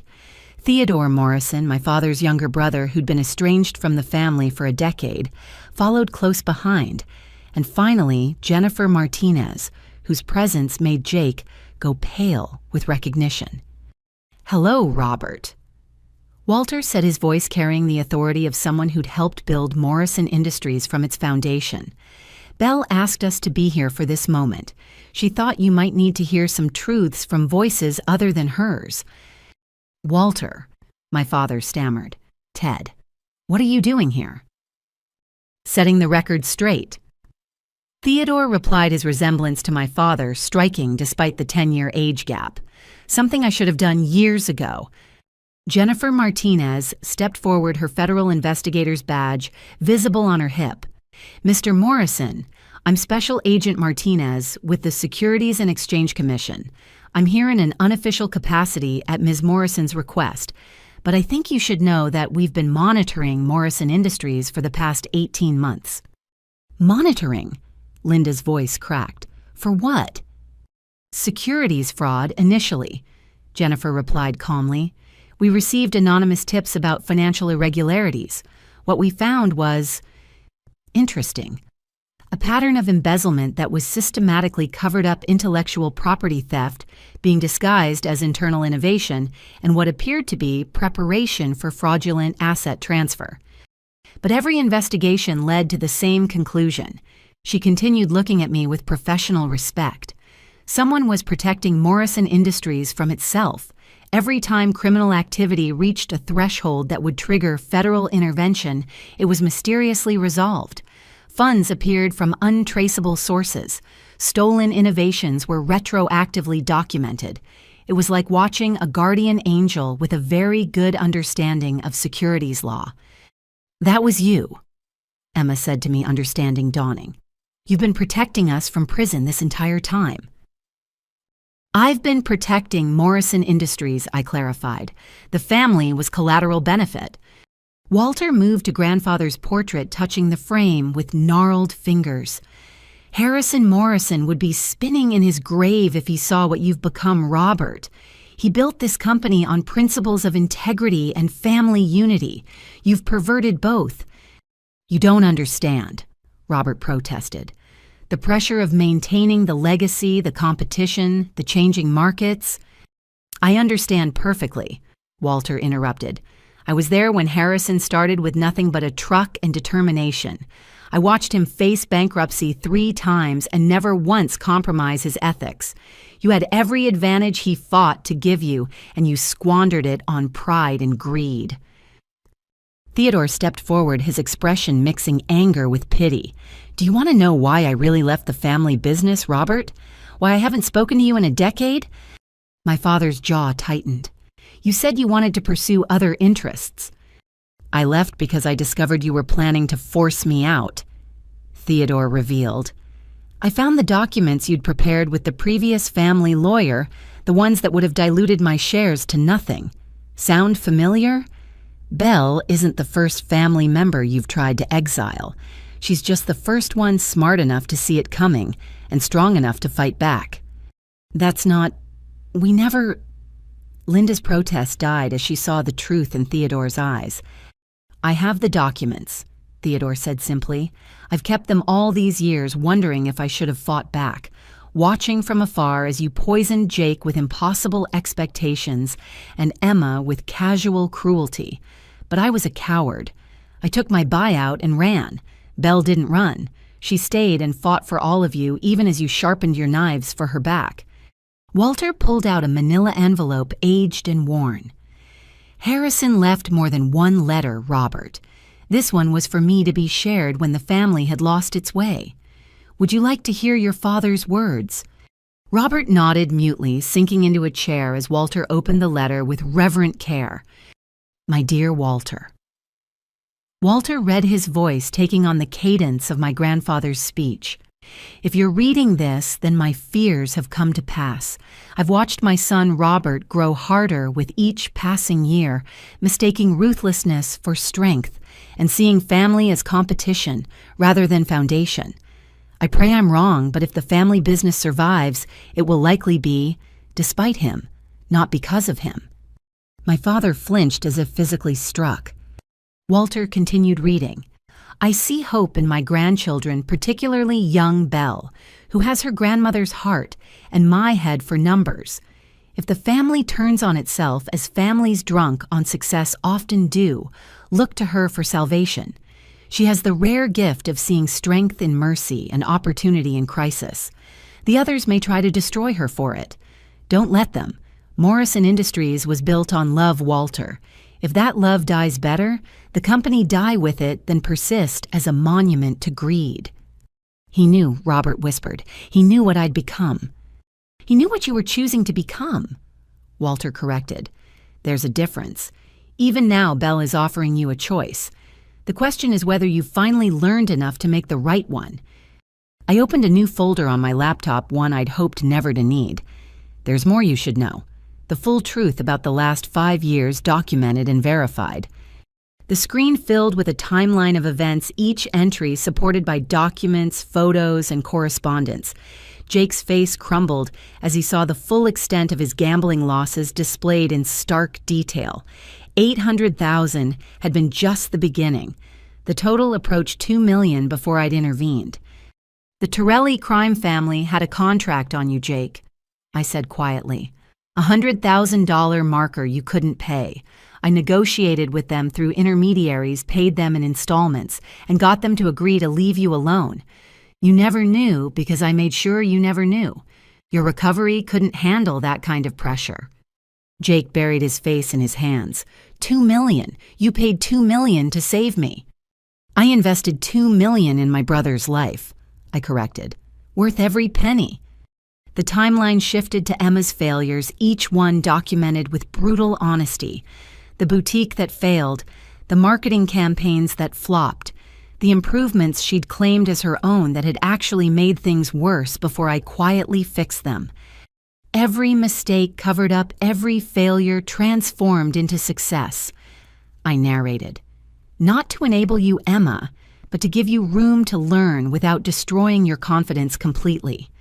Dr. Sterling calls it scaffolded growth, supporting someone while they learn to stand on their own. "I've been a fraud," Emma said hollowly. "Everything I thought I achieved—" "Look at entry 47, I instructed. March of this year. You modified the customer service protocol without any input from me. Satisfaction scores increased 15%. That was all you. Entry 52, you caught a pricing error that would have cost us $300,000. Entry 58, your social media campaign brought in 12 new enterprise clients. You have talent, Emma. You just couldn't see it through the fog of insecurity." The timeline shifted again, this time to my parents' decisions over the years. Each strategic blunder, each near catastrophe, each moment when ego overruled wisdom. The Pemberton acquisition Dad nearly made would have bankrupted us within 6 months, I explained. They were laundering money for a Mexican cartel. The FBI raided them 2 weeks after you walked away. The Jow manufacturing deal would have locked us into a partnership with a company using slave labor. The cannabis packaging expansion Jake pushed. The federal regulations I leaked were real. That market collapsed 3 months later. "How did you know?" Linda asked faintly. "How could you possibly know all this?" "Because while you were planning my exile, I was studying every market we touched, every company we considered, every opportunity and threat on the horizon," I replied. "Everest Holdings' success isn't luck or magic. It's the result of obsessive preparation and actually caring about due diligence beyond the surface numbers." Jennifer Martinez spoke up again. "I can confirm that Morrison Industries came within days of federal investigation on 3 separate occasions. Each time the issues were resolved just before we would have been forced to act. Ms. Morrison's intervention saved you from criminal prosecution, asset forfeiture, and personal bankruptcy. There's one more thing," I said, navigating to a folder marked Daniel. "Emma, I know about your relationship with Daniel Chen. I've known for 8 months. Emma went rigid. "You, what?" I pulled up a series of emails and text messages. "Daniel approached me before pursuing you. He wanted my blessing, or at least my ignorance. I told him I already knew you'd been attracted to him when we dated. I also told him that if he hurt you, Everest Holdings would destroy his startup. He chose to proceed. The betrayal was fake." Emma's voice rose to a near shriek. "You let me think I was stealing your boyfriend." "I let you think you were making a choice," I corrected. "Daniel and I were never right for each other, but he genuinely cares for you, Emma. That's why he's waiting in his car outside, hoping you'll forgive him for his part in tonight's deception." "He's here." "With a ring in his pocket," I confirmed. "He wanted to propose after Thanksgiving dinner, but the live stream disaster made him reconsider. He's been texting me all evening, asking if he should leave or stay. What should I tell him?" Emma looked around the room at her shattered family, her exposed secrets, her failed schemes. Then she looked at me, really looked at me perhaps for the first time in years. "Tell him to wait," she said finally. "I have a family to help save first." Theodore cleared his throat. "Robert, Linda, you have 15 minutes to make your decision. I'll be joining Bell's Board of Advisors if you choose option 2. Someone needs to make sure you don't fall back into old patterns." "As will I," Walter added. "Harrison asked me to look after his family. I failed him once by letting you drive Theodore away. I won't fail him again." "And I'll be monitoring compliance with any agreement," Jennifer stated. "Officially or unofficially, depending on your choice. The SEC has a long memory, and Bell won't be able to protect you forever if you choose to continue down a criminal path." I stood gathering my composure for one final revelation. There's something else. Something I didn't include in the timeline because it's not about protection or business or money. I pulled out a small key from my pocket, one I'd carried for 5 years. Grandfather left me something besides a letter. He left me a safety deposit box with instructions to open it only when the family had either found its way or lost it completely. I think tonight qualifies as one or the other. From my bag, I retrieved a small metal box and used the key to open it. Inside were photographs, dozens of them, spanning decades of Morrison family history. Christmases, birthdays, company, picnics, quiet moments of genuine joy captured on film. "He wanted me to remember," I said, spreading the photos across the desk, "to remember what we were before we became what we are. Look at these faces. Look at how we used to love each other before money and power poisoned everything." My family gathered around the desk, drawn despite themselves to the images of happier times. Jake picked up a photo of us as children building sandcastles at the cabin by the lake. Emma found one of her first dance recital with the whole family beaming in the audience. My parents discovered their wedding photo tucked between images of their children's births and family celebrations. "This is what we're really deciding tonight," I said softly. "Not just about Morrison Industries or money or reputation. We're deciding whether the family in these photos can exist again or whether it dies forever. You have 10 minutes to choose." As they absorbed the weight of that choice, I noticed Patricia had her phone out again. But this time, she wasn't recording.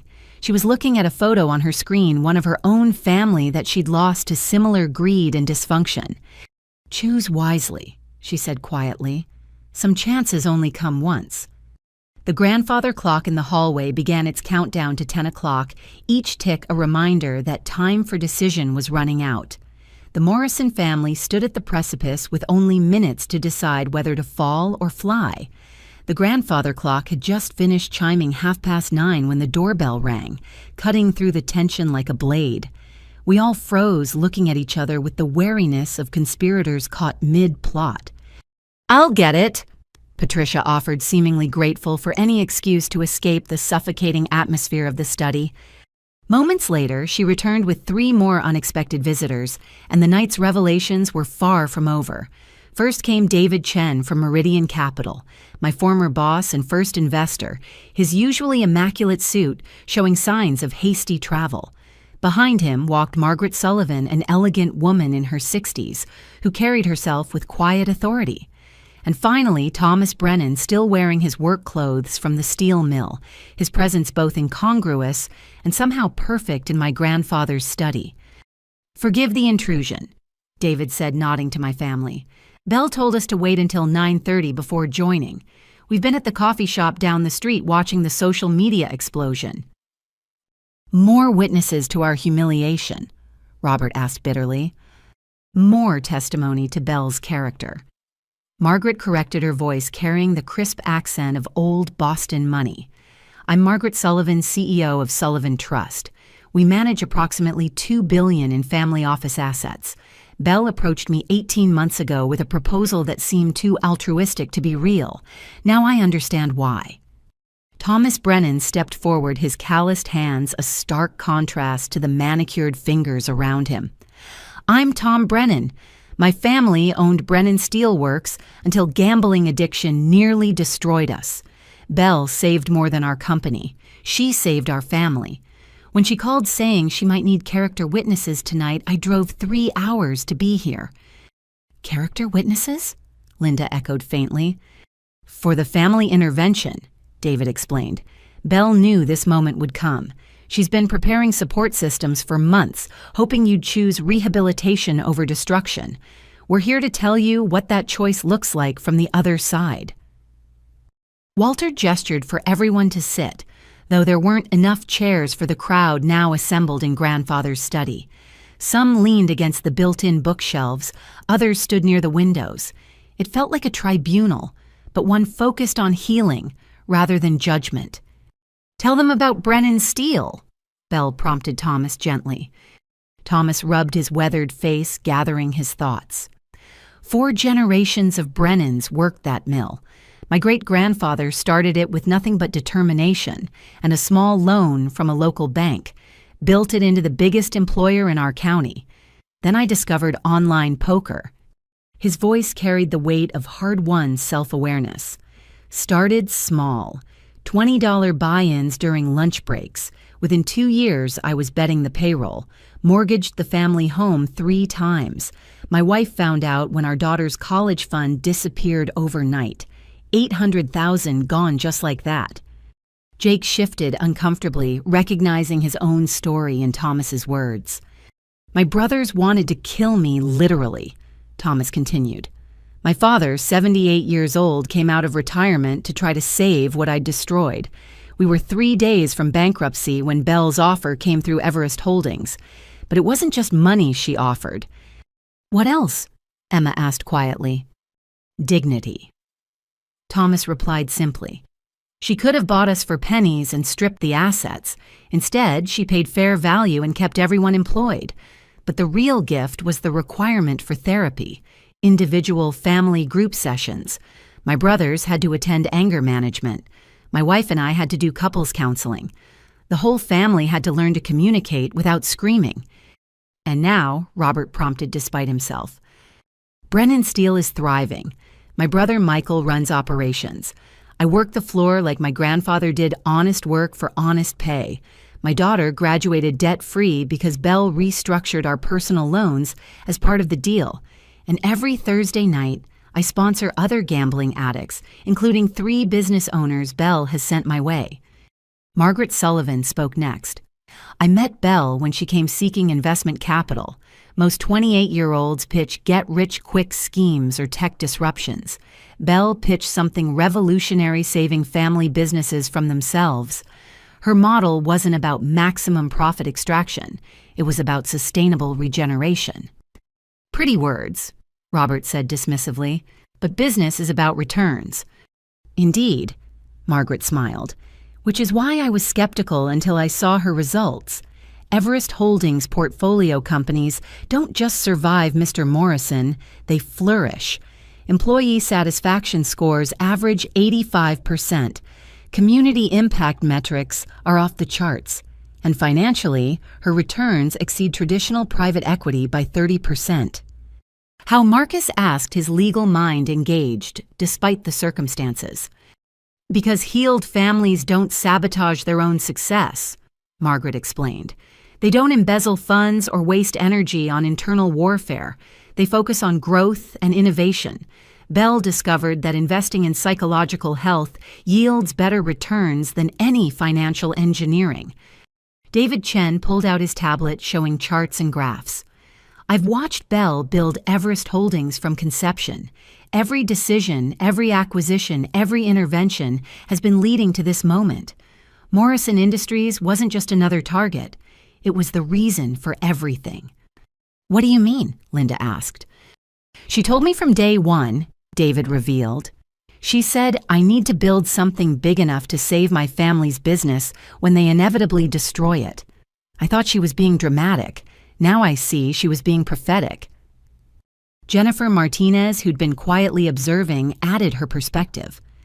"From a regulatory standpoint, Everest Holdings is the cleanest operation I've ever investigated. And yes, I did investigate thoroughly.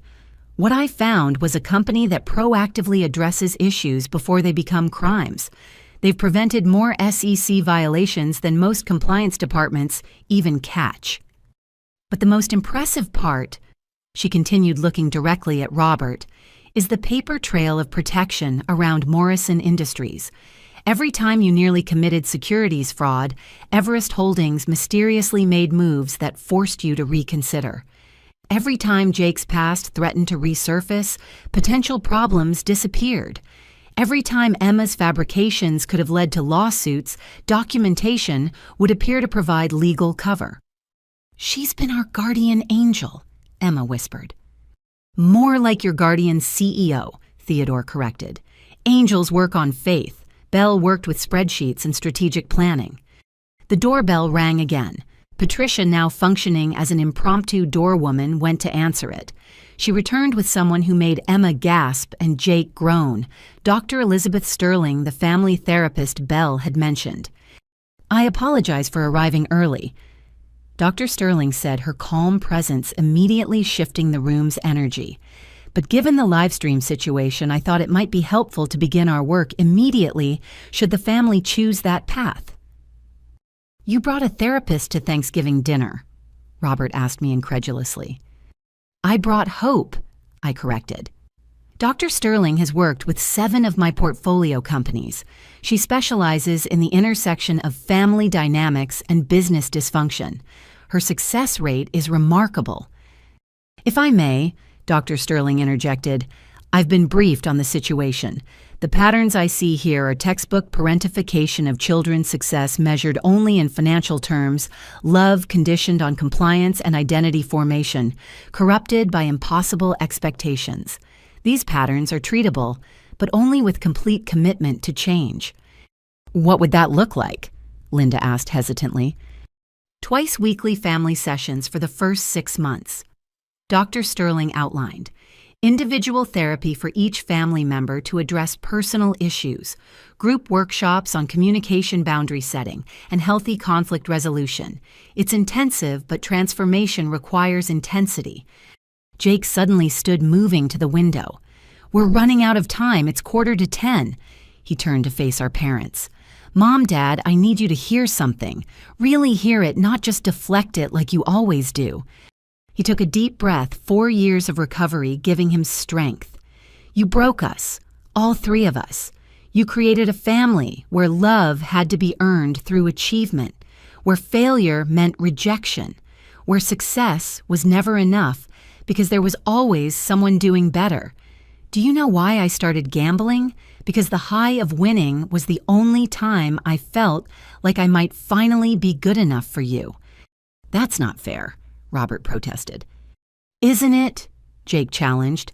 "When I got into MIT, you said, why not Harvard like Bell?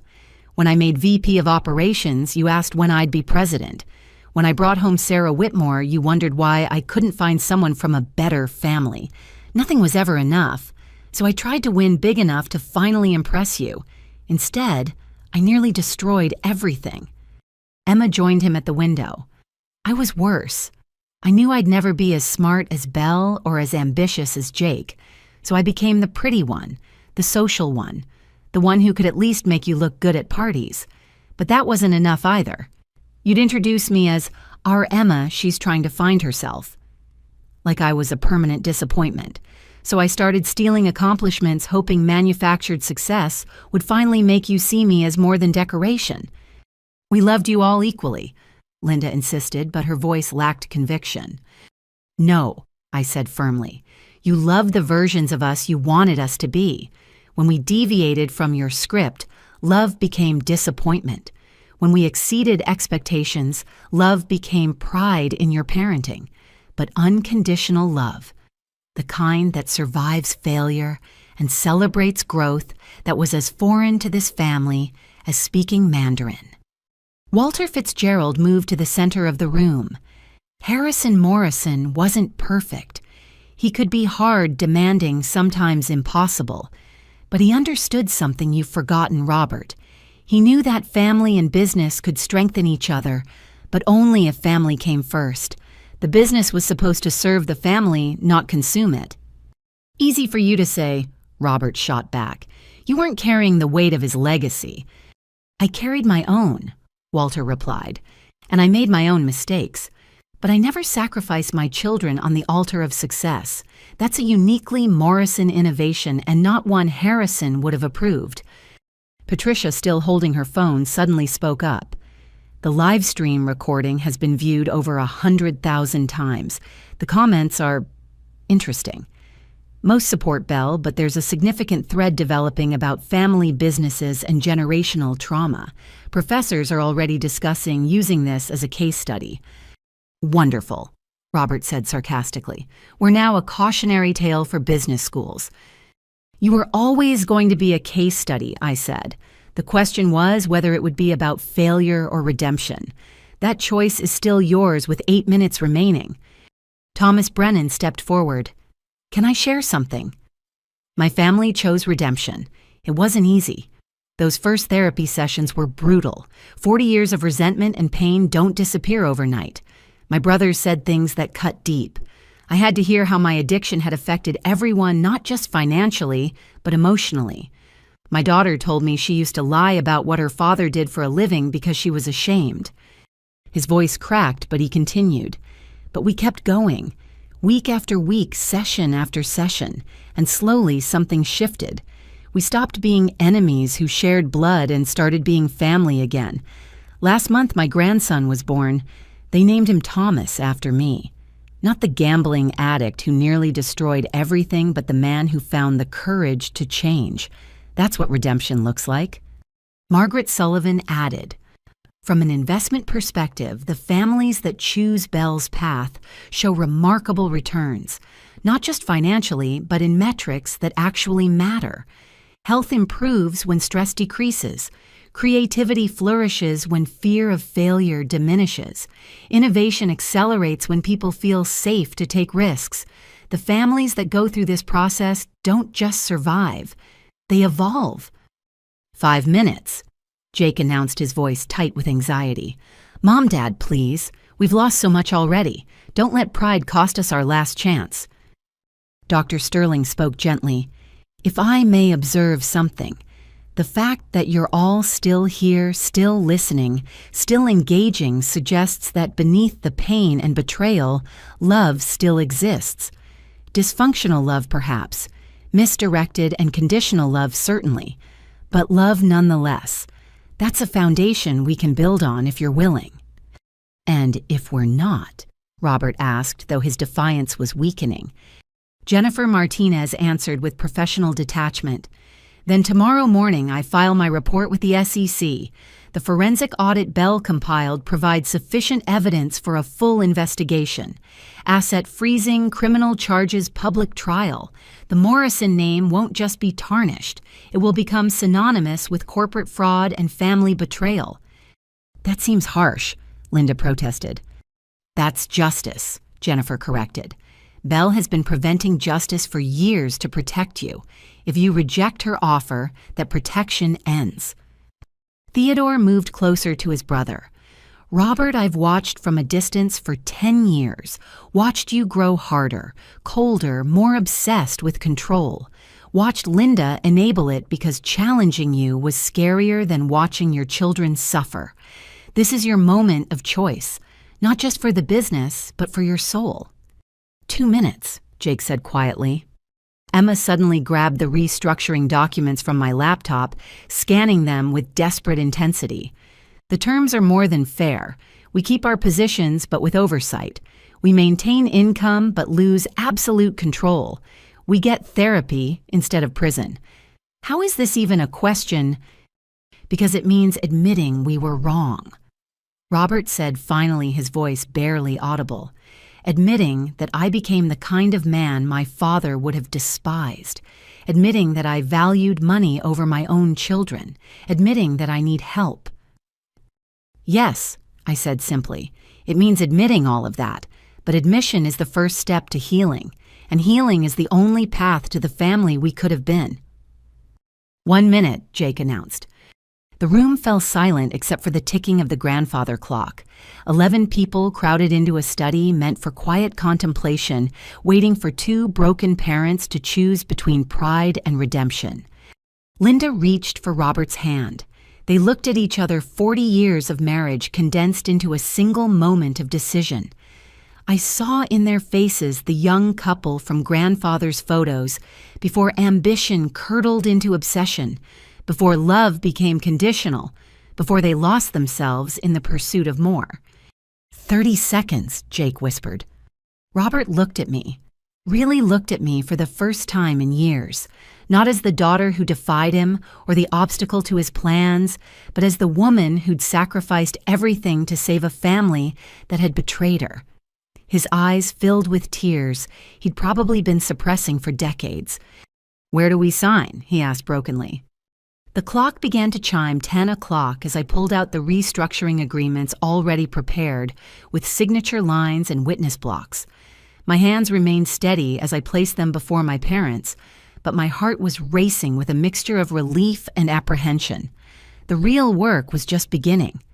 As my parents' pens hovered over the signature lines, I raised my hand to stop them. The clock had finished chiming, but I wasn't ready to let them sign just yet. Too much remained unsaid. Too many details needed clarification. The room held its collective breath as I pulled the documents back. "Before you sign," I said carefully, "we need to discuss exactly what you're agreeing to. This isn't just a business contract. It's a commitment to fundamental change, and I need to know you understand that." Robert's hand trembled slightly as he set down his pen. "More conditions. Haven't you humiliated us enough?" "This isn't about humiliation," I replied, opening a detailed breakdown of the restructuring terms on my laptop. "It's about ensuring we never end up here again. Dr. Sterling, would you explain the therapeutic requirements?" Dr. Sterling stepped forward, her presence commanding despite her soft voice. "The family therapy component is non-negotiable and legally binding. Twice-weekly sessions for 6 months, then weekly for another 6 months. After that, we assess progress and determine ongoing needs. Missing sessions without medical cause results in financial penalties and potential revision of the business structure." "You're mandating therapy through a legal contract?" Linda asked, incredulous. "I'm mandating healing," I corrected, "because without it, we'll be back here in 5 years or 10 replaying the same destructive patterns. Jake, tell them about your recovery requirements." Jake straightened his shoulders. "I continue with GA meetings twice a week minimum. Monthly check-ins with my sponsor are documented and reported to the board. Any gambling activity, even lottery tickets, triggers immediate suspension from company operations pending review. Random financial audits to ensure no backsliding. And I'm okay with all of it." "Because accountability saved your life," Thomas Brennan added supportively. "Same requirements kept me honest. Still do." Emma looked at the documents with new understanding. "What are my conditions?" "Education and attribution," I outlined. "You're enrolled in an executive MBA program starting in January. The company pays, but you maintain a B average or higher. Every project you lead must have clear documentation of contributions, not just yours, but everyone's. No more stolen credit, but also recognition for your actual achievements." And us, Robert asked his CEO authority reduced to uncertain questions. "You and Mom step back to advisory board positions as discussed. Salary of $500,000 each annually, which is generous for advisory roles. But here's what you didn't know, that salary is contingent on therapeutic progress. Dr. Sterling provides monthly reports. Regression or resistance results in salary reductions." "You're tying our income to therapy." Linda's voice rose. "I'm tying your income to growth," I clarified, "just like you tied our worth to achievement. The difference is this metric actually leads somewhere positive." Marcus had been reviewing the legal framework, his expression growing more complex with each page. "The corporate structure is fascinating. Bell maintains CEO control of Morrison Industries as a subsidiary of Everest Holdings. But there's a pathway for family members to earn back equity stakes based on performance metrics that include both business results and therapeutic progress." "Earn back," Robert seized on the phrase. "It's our company." Theodore corrected his brother. "Was your company. You sold it, remember, to Bell. The fact that she's offering any path back to ownership is more grace than you deserve." Margaret Sullivan pulled up financial projections on her tablet. If I may share the modeling we've done, under traditional acquisition scenarios, Morrison Industries would be gutted, redundancies eliminated, and family members removed within 6 months. Under Bell's structure, the company maintains its identity while gaining access to Everest Holdings' resources and expertise. Projected growth is 40% over 3 years. But only if the family dynamics improve, David Chen added. We've seen this model work 7 times now. The companies where families commit to change see exponential growth. The ones that resist struggle and ultimately get sold off. Bell's offering you a chance to be the former. Patricia, who'd been uncharacteristically quiet, finally spoke. I need to say something. I came here tonight to watch your family implode. I've resented your success for years, waited for the mighty Morrisons to fall. But watching Belle operate, seeing how she's turned betrayal into opportunity, I'm ashamed of my pettiness. If you don't take this deal, you're bigger fools than I ever imagined. 45 minutes past the deadline. I noted, looking at my parents. I've extended it because this discussion matters, but I need a decision, not just signatures, but real commitment. Are you willing to do the work? Linda stood suddenly, pacing to the window. The garden lights illuminated the grounds where her children had played, where family barbecues had hosted hundreds of guests, where the Morrison success story had been displayed like a badge of honor. What happens to our social standing? Our friends, our clubs, our reputation? Your real friends will admire your courage to change, Margaret offered. The others weren't friends anyway. As for reputation, would you rather be known as the family that fell from grace or the one that chose redemption? The live stream has already decided that, Jake pointed out. We're either the villains who got our comeuppance or the family brave enough to face our failures. Belle's given us the power to choose which story gets told. Emma had been quiet, absorbing everything, but now she looked directly at me. You mentioned Daniel earlier. Is he really outside? In the driveway, I confirmed. He's been texting me every 10 minutes asking if he should leave. He loves you, Emma, but he's terrified about his role in tonight's deception. You gave him permission to date me as part of some plan. I gave him permission to follow his heart, I corrected. He'd been attracted to you for months, but wouldn't act on it because we dated briefly. I told him the truth that you and I would never work because I saw you as a sister, not a rival. What developed between you two was real. But you monitored it. I monitored everything, I admitted. Not out of malice, but necessity. I needed to know if you were using him to hurt me or if genuine feelings were involved. When I saw it was real, I backed off. The fact that he's still out there in November, cold waiting to know if you'll forgive him, that tells you everything about his feelings. Emma moved toward the door, then stopped. If I sign this, if we all sign, can we really come back from this? Can we really be a family again? Dr. Sterling answered gently. Not the family you were. That family is dead, and frankly, it needed to die. But you can build something new, something healthier. It won't be easy. You'll have to confront years of pain, acknowledge deep wounds, and learn entirely new ways of relating.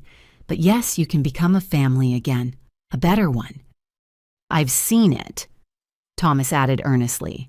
My brothers and I went from planning each other's murders, and I mean that literally, to being genuine partners. Last week, my brother Michael's son asked me to be his best man. 5 years ago, he wouldn't let me near his family. Healing is possible. Robert had been silent, studying the contracts with the intensity he once reserved for acquisition targets. Finally, he looked up at me. There's something you haven't told us, something about why you're really doing this. It's not just about saving the company or even the family. What aren't you saying? I met his gaze, steadily recognizing the business acumen that had built Morrison Industries despite his personal failings. You're right. There is something more. Walking to grandfather's desk, I opened a drawer I'd discovered during my childhood explorations. Inside, wrapped in aged cloth, was a small leather journal. Grandfather's private thoughts, never meant for other eyes, but left where he knew I'd eventually find them. Grandfather knew about your father. I told Robert, opening the journal carefully. Harrison Morrison's oldest son, William, your brother who died at 16 in a car accident when you were 12. The color drained from Robert's face. We don't talk about William. Exactly, I said. But Grandfather wrote about him, about how William's death changed you, how you went from a laughing, carefree boy to a driven, angry young man, how you decided that if you couldn't be the son William would have been, you'd be twice the son achieve, twice as much never fail, because failure meant confirming you were the wrong son to survive. Linda gasped, her hand flying to her mouth. Robert never told me, because Robert never processed it. I continued reading from the journal. Grandfather wrote, I failed Robert after William died. I was too consumed by my own grief to see his. He built armor out of ambition, thinking achievement could fill the whole loss created. I fear he'll pass this damage to his own children, demanding they be perfect because he never forgave himself for being the imperfect son who lived. Tears streamed down Robert's face, the first I'd seen since Grandfather's funeral. He knew, and he blamed himself for not getting you help, I said softly. He wrote, I pray Belle finds this someday. She has the strength to break the cycles I helped create. Tell Robert I loved both my sons, the one I lost and the one I failed to save. The room was silent except for Robert's quiet sobs. 40 years of suppressed grief poured out as Linda moved to hold him, their artificial distance crumbling in the face of raw truth. This is what therapy will address, Dr. Sterling said gently. Not just recent betrayals, but generational trauma, the wounds that created the behaviors that wounded others. It's deep work, but it's the only way to truly heal. Jake moved to our father, placing a hand on his shoulder. I never knew about Uncle William. You never told us we had an uncle who died. Because talking about him meant admitting I wasn't enough, Robert choked out. William was brilliant, kind, everything a firstborn should be. I was just the spare who got promoted by tragedy. You were a 12-year-old boy who lost his brother, I said firmly. Not a replacement or a spare. A grieving child who never got to process that grief. And that unprocessed pain poisoned everything that came after. Emma joined the family cluster forming around our parents. Is that why you were so hard on us, because you were being hard on yourself? Robert nodded, unable to speak through his tears. The titan of industry who'd terrorized boardrooms and crushed competitors was just a broken boy who'd never healed. This is why I built Everest Holdings, I revealed. Not just to save companies or make money, but to break cycles of family trauma that destroy businesses from within. Every company I've acquired has similar stories. Unprocessed grief, unspoken pain patterns passed down through generations until someone finally says, enough. Walter Fitzgerald wiped his own eyes. Harrison would be proud, Belle. You've done what he couldn't face, So the question remains, I said, returning the contracts to the table. Will you sign these and commit to the hard work of healing, or will William's death claim more casualties through the damage it's caused? Will Grandfather's fear come true, or will we finally break the cycle? Robert looked at the contracts through blurred eyes, then at his family, damaged, but present broken, but not beyond repair. I've spent 40 years running from therapy because it meant facing William's death, facing the guilt of being the one who lived. But I see now that running has cost me more than facing it ever could. He picked up the pen with a steady hand. I'll sign not just for the company or to avoid prosecution, but because I'm tired of carrying this alone. I'm tired of making my children pay for my pain. And I'll sign, Linda added, because I've enabled this dysfunction by prioritizing appearances over healing. I knew Robert was broken when I married him. I thought love would fix it.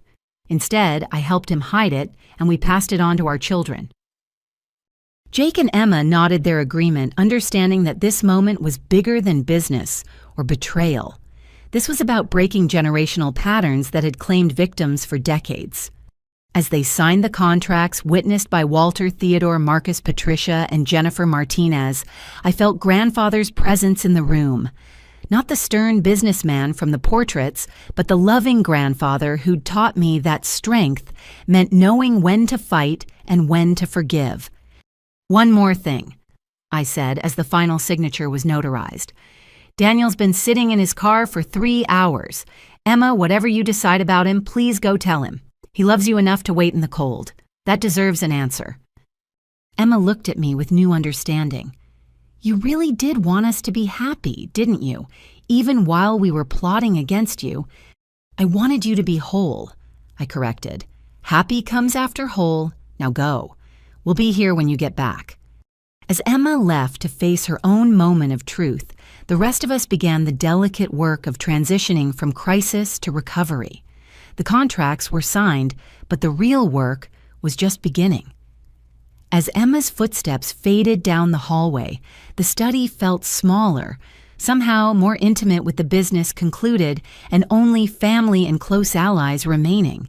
The weight of what had just transpired began to settle over everyone like a heavy blanket. The legal documents were signed, but the emotional reckoning had only just begun. Jake was the first to break the silence, moving away from the group to stand by the bookshelf where grandfather had kept his collection of business biographies. "Do you know what the worst part is?" he said, not turning around. "It's not the humiliation or the exposure. It's realizing how much energy I've wasted hating myself for not being you, Belle." "You hated me," I said gently. The live stream made that clear. "No." Jake turned his face drawn with exhaustion and clarity.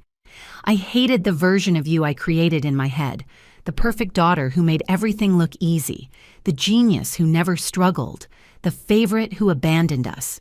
He laughed bitterly. "But that wasn't you at all, was it? You were drowning just like the rest of us, just better at swimming." He pulled out his GA coin again, the one he'd carried for 4 years. "In recovery, they teach you to make amends. Real amends, not just apologies. I've been thinking about that all night. How do I make amends for helping plan your destruction? How do I make amends for letting you sacrifice everything while I played the victim?" "You start by staying sober," I said simply, "and by being honest about why you gambled in the first place." Jake nodded slowly. "Dr. Sterling, I want to start therapy tomorrow if possible. Not in 6 months when the contract requires it. Tomorrow. I've been sober from gambling for 4 years, but I've been drunk on resentment for 32. It's time to detox from that too." "I'll clear my schedule," Dr. Sterling assured him. "Early intervention shows commitment to change." Linda had been sitting quietly, her usual perfect composure completely shattered. Now she stood approaching me hesitantly, like a stranger seeking permission to come closer. "Belle, I need to tell you something about why I went along with the plan to exclude you." "Mom, you don't have to." "Yes, I do," she interrupted, her voice stronger. "Because if I don't say it now, I'll find ways to avoid it forever." She took a deep breath. "I was jealous of you. My own daughter and I was jealous. You were everything I'd wanted to be at your age. Smart, independent, brave enough to chase your dreams instead of marrying the first successful man who showed interest." The confession hung in the air like a physical presence. Robert looked at his wife in shock, seeing her perhaps for the first time in years. "I married your father at 22, Linda continued. Gave up my own education to support his career. Had 3 children by 30 and spent the next 20 years being Mrs. Robert Morrison instead of Linda." Her voice cracked. "And then I watched you refuse that path. Watched you choose Stanford over marriage to the Patterson boy. Watched you build a career while I built dinner parties. And instead of being proud, I was bitter. So when Robert suggested excluding you from the inheritance, I didn't fight it. I encouraged it. Because if you could have independence and success, why should you have money too? Why should you have everything I'd sacrificed?" "Mom," I said softly, seeing her clearly for perhaps the first time. Not the perfectionist who'd criticized my choices, but a woman who'd given up her own dreams and resented watching her daughter claim hers. "I'm 61 years old. Linda said, tears flowing freely. "And I don't know who I am outside of being a wife and mother, but I want to find out. Dr. Sterling will therapy help with that." "It's never too late to discover yourself," Dr. Sterling assured her. "Identity work is some of the most rewarding therapy there is." Patricia had been recording again, but openly this time with everyone's implicit permission. "I'm documenting the healing now," she explained. "If the downfall went viral, shouldn't the redemption too?" Robert had composed himself somewhat, though his eyes remained red-rimmed. He walked to where I sat, then did something he hadn't done in 15 years. He knelt beside my chair, taking my hand in both of his. "I've been a terrible father," he said simply. "Not just recently, but for most of your life. I demanded perfection because I couldn't face my own imperfection. I punished independence because it reminded me of my own failures. And I nearly destroyed the one child who actually embodied everything I claimed to value." "Dad," I started, but he shook his head. "Let me finish, please. I need to say this." He squeezed my hand tighter. "When you were 7, you came to my office with a business plan. You wanted to sell lemonade but had created a whole supply chain model with cost projections and profit margins. Do you remember?" I nodded, the memory surfacing through years of buried pain. "I told you it was cute, but to leave business to the grown-ups," Robert continued. "You looked at me with such disappointment. Not because I dismissed your idea, but because I dismissed you. And I've been dismissing you ever since, even as you surpassed every expectation, even as you saved us all." He stood still, holding my hand. "I can't undo the past, but I can promise that whatever time I have left, I'll spend learning to be the father you deserved. If you'll let me..." "I built a $300 million empire to save you," I said quietly. "Do you really think I'd give up on you now?" The moment was interrupted by the door opening. Emma entered, her face flushed from the cold and what appeared to be recent crying. But there was something different about her, a lightness that hadn't been there before. "Well," Jake asked, "what happened with Daniel?" Emma held up her left hand where a simple but elegant diamond ring caught the light. "He proposed. Again. Said he'd been carrying the ring for 3 months but couldn't ask while living a lie." "And you said yes?" Linda asked, maternal instinct overriding the evening's upheaval. "I said maybe," Emma replied, which shocked everyone. "I told him I needed to become someone worth marrying first, someone who earned her achievements instead of stealing them, someone who knew who she was outside of being the pretty Morrison daughter. I asked him to wait a year while I figured that out." "And he agreed?" I asked. "He said he'd wait forever if needed." Emma smiled sadly. "But I told him a year would do. If we're meant to be, we'll both be better people by then. If not, at least we'll have grown." "That's very mature," Dr. Sterling observed. "Taking time for individual growth before committing to partnership shows real wisdom." Emma looked at me directly. "I learned it from watching you, Belle. You could have come back and fought us directly when you discovered our plans. Instead, you took 2 years to build something extraordinary. You played the long game. I want to do that with my life." Theodore, who'd been observing quietly, finally spoke up. "This is what I hoped to see 10 years ago. Family members choosing growth over stagnation, honesty over facades. Robert, you lost one brother to death and another to your inability to change. Don't lose your children too." "I won't," Robert promised. "Not anymore." Walter Fitzgerald checked his watch. "It's nearly midnight. You've all made commitments tonight that will take years to fulfill. But every journey starts with a single step, and you've taken yours." Jennifer Martinez stood preparing to leave. "From the SEC's perspective, I'll be monitoring the situation closely. The therapeutic requirements and structural changes should prevent future issues, but vigilance is necessary. Belle won't always be there to protect you from yourselves."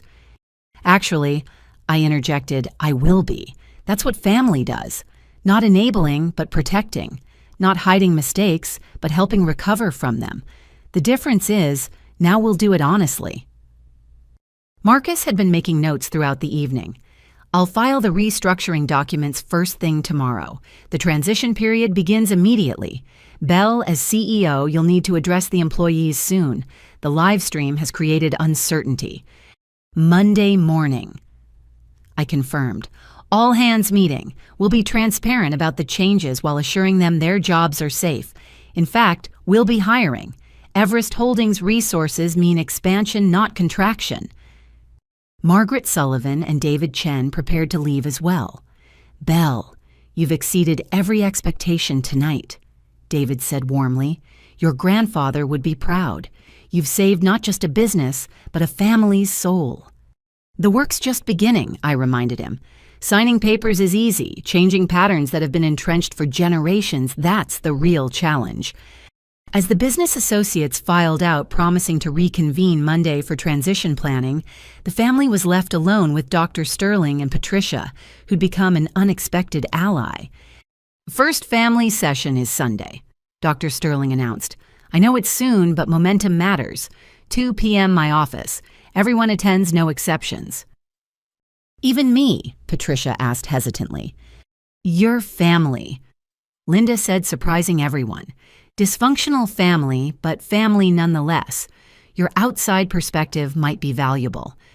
As Dr. Sterling left, the Morrison family stood in grandfather's study, forever changed by one Thanksgiving evening. The grandfather clock chimed midnight, marking the end of one day and the beginning of another. What now? Jake asked. Do we just go home and pretend none of this happened until therapy? No, I said firmly. We go home and start being honest. Jake, call your sponsor tonight. Tell them everything. Emma, journal about your real feelings, not the ones you think you should have. Mom, Dad, talk to each other. Really talk. Not about business or social obligations, but about William and dreams and the fears you've never voiced. And you, Robert asked, what will you do? I'll start planning how to merge Everest Holdings resources with Morrison Industries' potential, I said. But first, I'm going to visit grandfather's grave. Tell him the family business he built survived its darkest hour. Can we come? Emma asked softly. All of us. It seems like something we should do together. I looked at my broken healing family. An hour ago, they'd been my adversaries. Now they were simply human beings struggling to find their way back to love. Yes, I said. Let's go tell grandfather that the Morrisons are finally coming home. As we prepared to leave gathering coats and car keys, Patricia made one last video entry. To everyone who watched the Morrison family fall apart tonight, keep watching, because tomorrow we start putting it back together, and that's a story worth following. The cemetery was shrouded in November mist as our small convoy of cars pulled through the gates. It was past midnight now, technically Friday, but it felt like we existed in some liminal space between the family we'd been and the family we might become. The headlights cut through the darkness as we wound our way to the Morrison family plot, where generations of our ancestors lay beneath carefully tended stones. Harrison Morrison's grave stood at the center, a modest granite marker for a man who'd built an empire. Beloved husband, father, grandfather, built with love, led with integrity. The words seemed to judge us all as we gathered in a semicircle, our breath visible in the cold air. Robert stepped forward first, pulling out a flask from his coat. Dad always kept bourbon in his desk, he explained, pouring a small amount over the grave. Said deals should be toasted properly. His voice broke. Dad, I'm sorry. I'm so damn sorry for what I became, for what I let happen to your legacy. He knelt on the cold ground, uncaring of his expensive suit. I turned your company into a weapon against my own children. I perverted every lesson you taught me about family and business. But Belle saved us, just like you knew she would.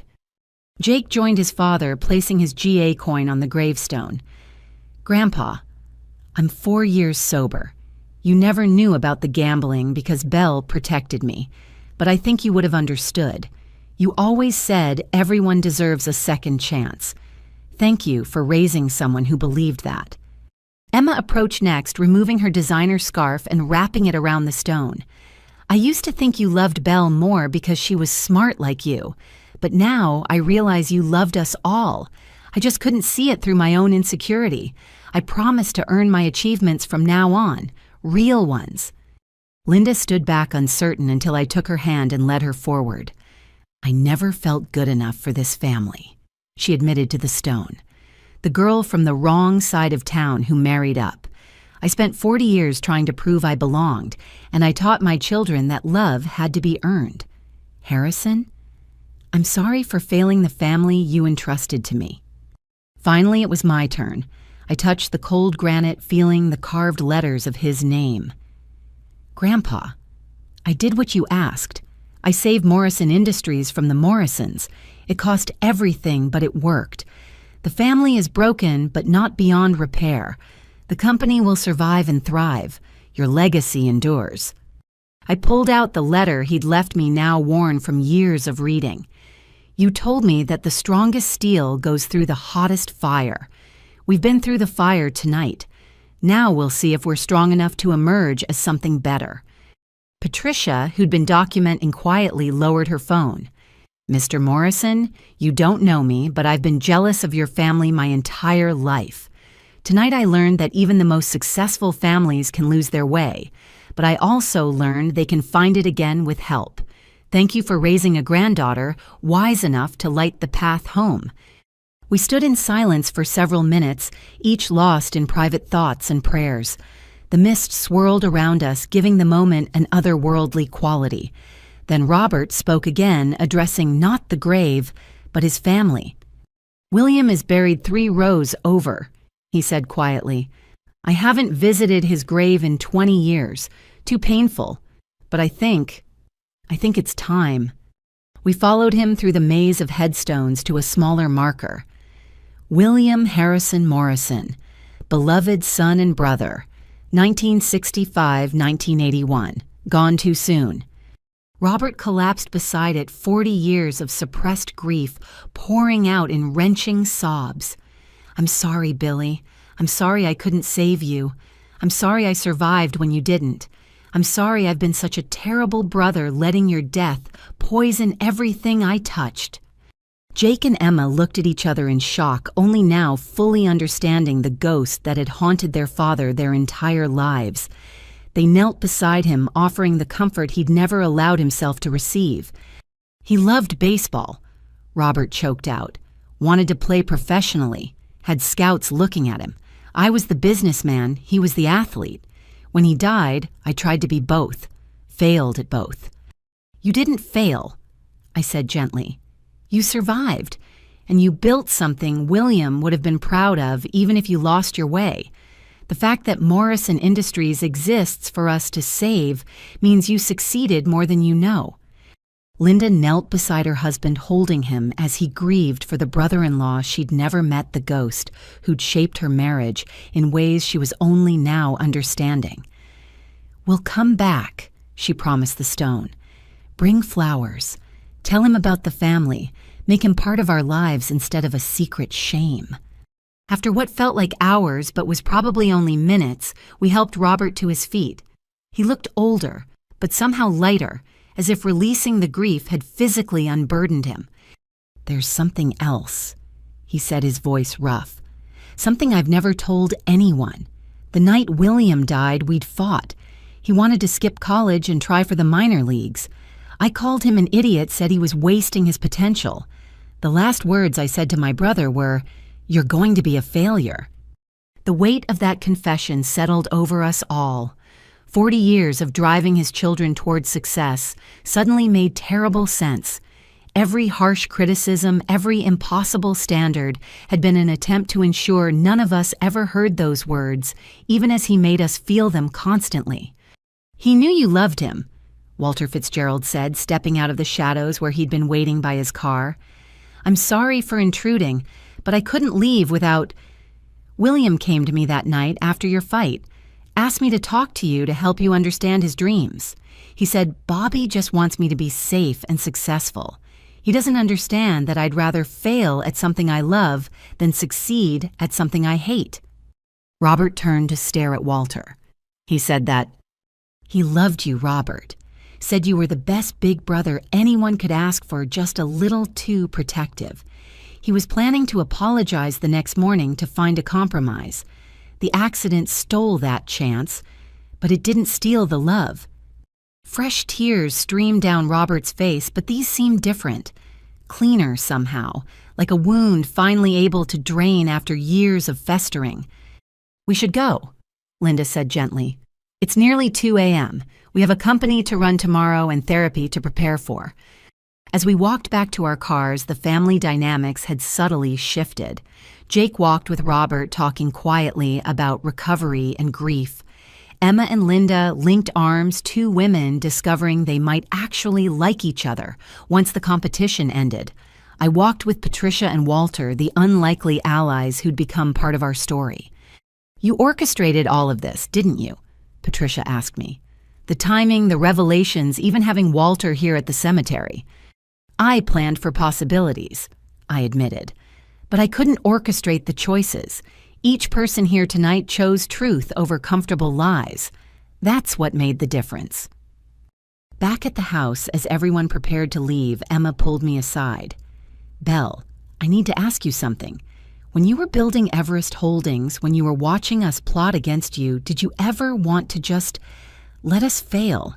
Let us destroy ourselves without saving us?" I considered the question honestly. Every day. Some nights I'd lie awake imagining the satisfaction of watching your plans crumble without my intervention.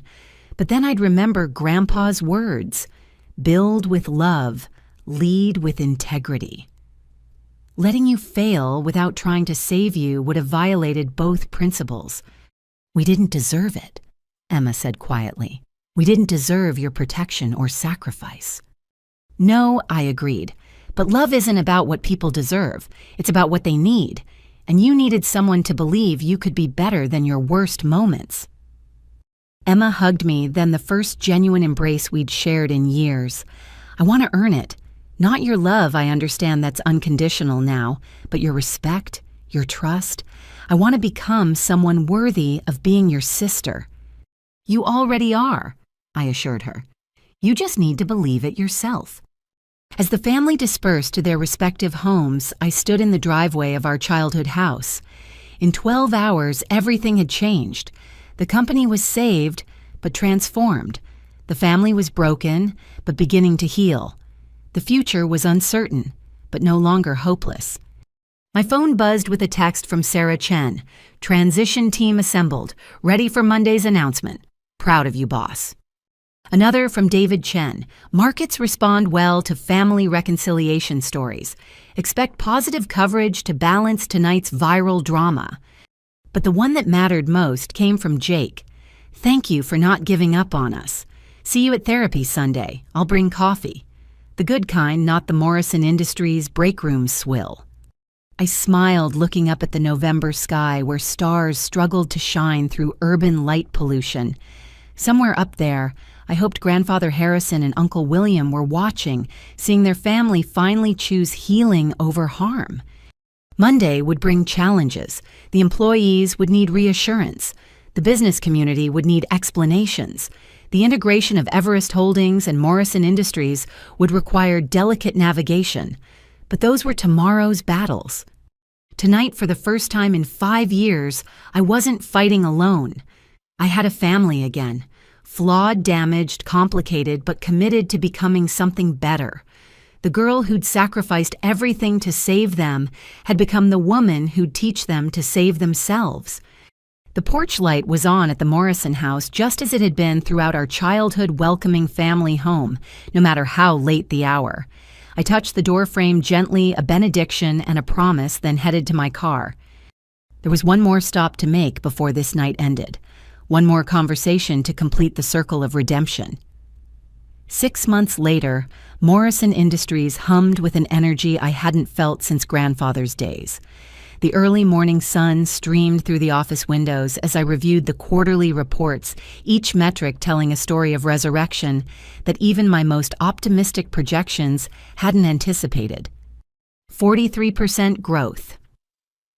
Walter Fitzgerald announced entering my office with 2 cups of coffee. He'd taken an advisory role, coming in twice a week to mentor and observe. Your grandfather's best quarter was 31%, and that was during the post-war boom. I accepted the coffee, gratefully gesturing for him to sit. It's not my growth, Walter. It's what happens when a family stops sabotaging itself and starts collaborating. Through the glass wall of my CEO office, I could see the transformation in action. Jake stood at a whiteboard leading a morning briefing with his operations team. His posture was different now, confident without arrogance, authoritative without cruelty. The employee engagement scores for his division had tripled in 6 months. Jake's innovations in customer service are getting national attention, Walter noted, following my gaze. That predictive support system he developed, 3 companies have already inquired about licensing it. He always had the talent, I replied. He just needed to believe it himself. In the marketing department, visible through the open floor plan we'd implemented, Emma was in her element. She'd traded her designer suits for smart casual wear that let her move freely between departments, building bridges instead of walls. Her latest campaign had won 2 industry awards achievements entirely her own. The business school wants Emma as a guest lecturer, Walter continued. Her thesis on authentic brand storytelling in family businesses is groundbreaking. Professor Williams called it doctoral level work. She's considering it, I said, pride evident in my voice. After she finishes her MBA, she wants to have the full credential before teaching others. The transformation wasn't just individual. The entire culture of Morrison Industries had shifted. Where once employees had worked in fear of the Morrison family's volatile dynamics, they now engaged with enthusiasm. The suggestion box had become an innovation portal. The break room, once a place for whispered complaints, now hosted collaborative brainstorming sessions. Dr. Sterling's here, my assistant announced over the intercom. The family session is ready in conference room A. These sessions had moved from Dr. Sterling's office to Morrison Industries once a month, integrating therapeutic work with business operations. Today was special, our 6-month review where we'd assess progress and plan next steps. The conference room had been redesigned to feel less corporate and more welcoming. Comfortable chairs replaced the rigid boardroom seats. Plants softened the corners. Natural light flooded the space. The Morrison family that gathered here bore little resemblance to the one that had nearly destroyed itself 6 months ago. Robert entered first, and the change was remarkable. The harsh lines around his mouth had softened. His military rigid posture had relaxed into natural confidence. He wore a simple polo shirt instead of his armor of expensive suits, having learned that authority came from wisdom, not wardrobe. "Good morning, Belle." He said the words simple but weighted with genuine warmth. "I reviewed the supplier contracts you flagged. You were right about the sustainability concerns. I've reached out to 3 alternative vendors who meet our new ethical standards." Linda followed, carrying a box of pastries from the local bakery. "I thought we should celebrate," she explained, her smile reaching eyes that had rediscovered joy. 6 months of growth deserves recognition. At 61, Linda had bloomed. She'd returned to school pursuing the psychology degree she'd abandoned 40 years ago. Her insights in family sessions had become invaluable, bridging the gap between business strategy and emotional intelligence. Jake arrived with Emma, the siblings chatting easily about a joint project they were developing. The rivalry that had poisoned their relationship had transformed into genuine collaboration. They discovered that working together multiplied their strengths rather than dividing them. 5 years, 3 months sober. Jake announced, placing his coin on the table as had become his custom at these sessions. And 67 days since I last compared myself negatively to anyone in this room. 73 days since I took credit for someone else's idea. Emma added, pulling out her own token, a small compass she'd bought to remind herself to find her own direction. And 2 weeks since Daniel and I set our wedding date, next spring when the garden is in bloom. Patricia entered last, still documenting, but now as the family chronicler rather than an outside observer. Her series on the Morrison family redemption had gained a massive following, with other business families reaching out for guidance on their own healing journeys. 3 million views on the latest video, she reported, the one about Jake's customer service innovation. Comments are 90% positive, with dozens of families sharing their own stories of business dysfunction and recovery. Dr. Sterling took her place at the head of the table, but the configuration had changed. Instead of her presiding over a group of resistant patients, she now facilitated a team of committed individuals working towards shared growth. 6 months. She began warmth evident in her professional demeanor. When we started, I told you that healing wasn't linear, that there would be setbacks and struggles. What I've witnessed instead is a family that took every challenge as an opportunity to prove their commitment to change. She pulled out her notes, though we all knew she barely needed them. Robert, you've addressed 40 years of unprocessed grief about William while learning to lead with vulnerability instead of dominance. Your employees no longer fear you, they respect you.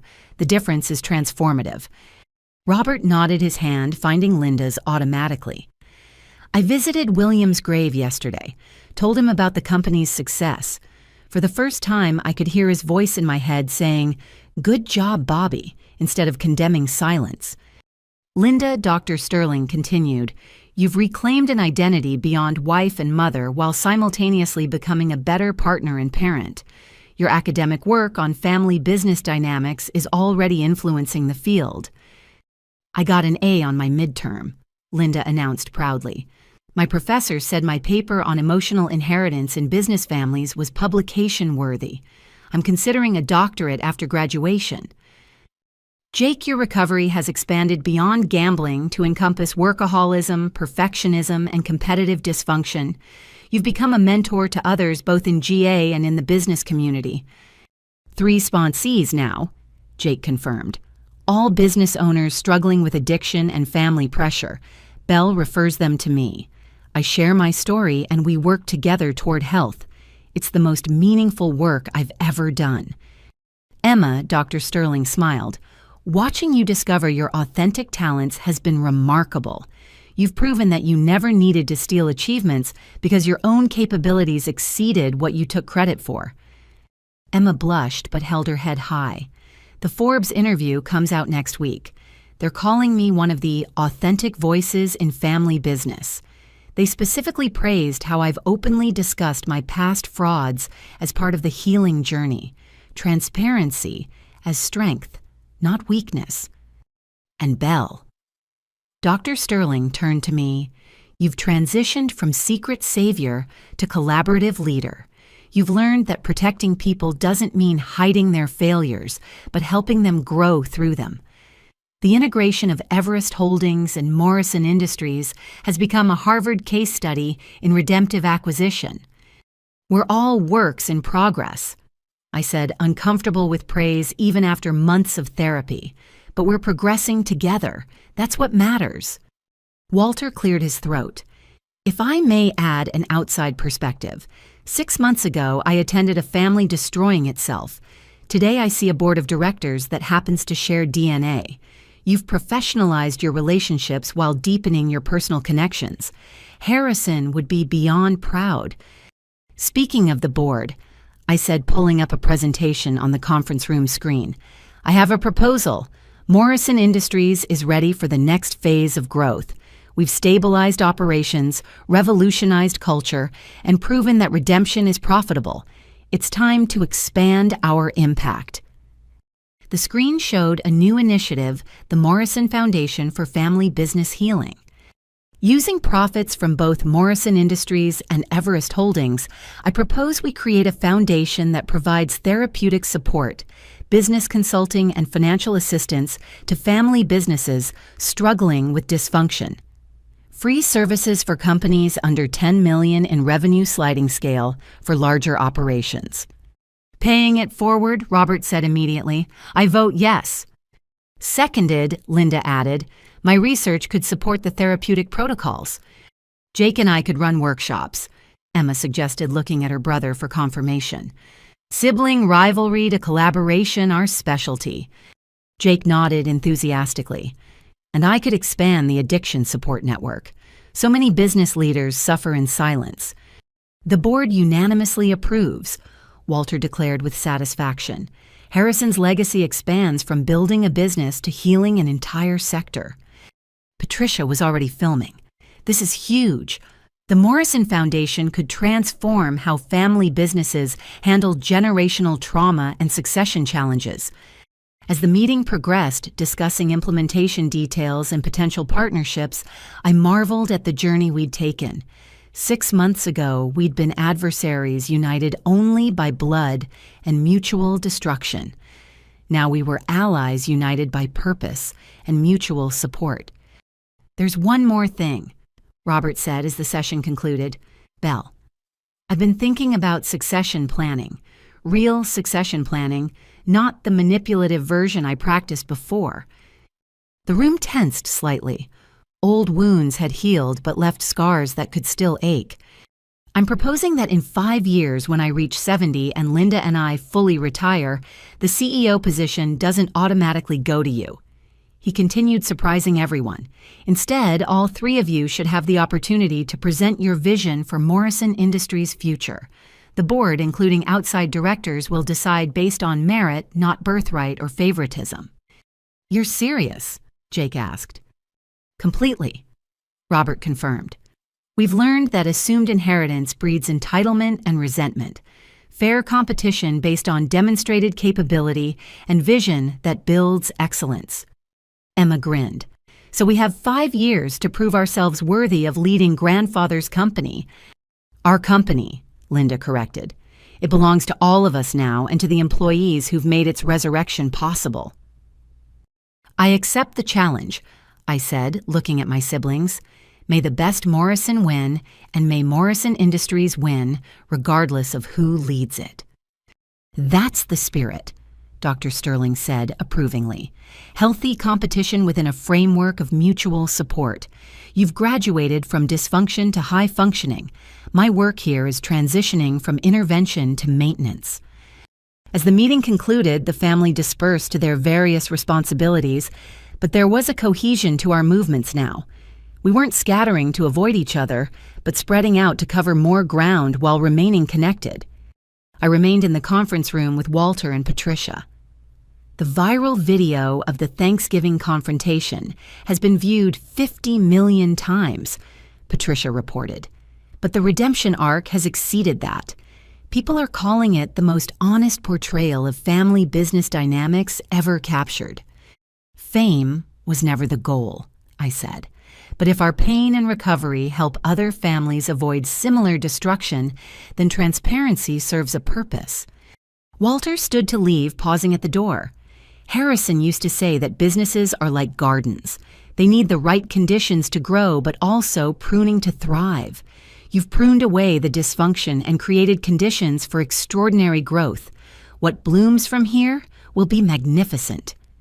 As the office filled with the energy of a thriving business, I took a moment to appreciate the transformation. Morrison Industries hadn't just survived, it had evolved. The family business had become a business-family professional in operations, while personal in connections. The integration with Everest Holdings had brought resources and expertise that amplified our capabilities. Other portfolio companies were learning from Morrison Industries' transformation, creating a ripple effect of healing across the business landscape. My phone buzzed with messages. The Wall Street Journal wanted an interview about redemptive capitalism. Stanford Business School proposed a case study on family trauma and business success. The American Psychological Association inquired about our therapeutic model for corporate healing. But the message that mattered most came from Jake. "Family dinner Sunday, Emma's cooking, which means we'll probably order pizza when it burns. But we'll be together. That's what counts, right?"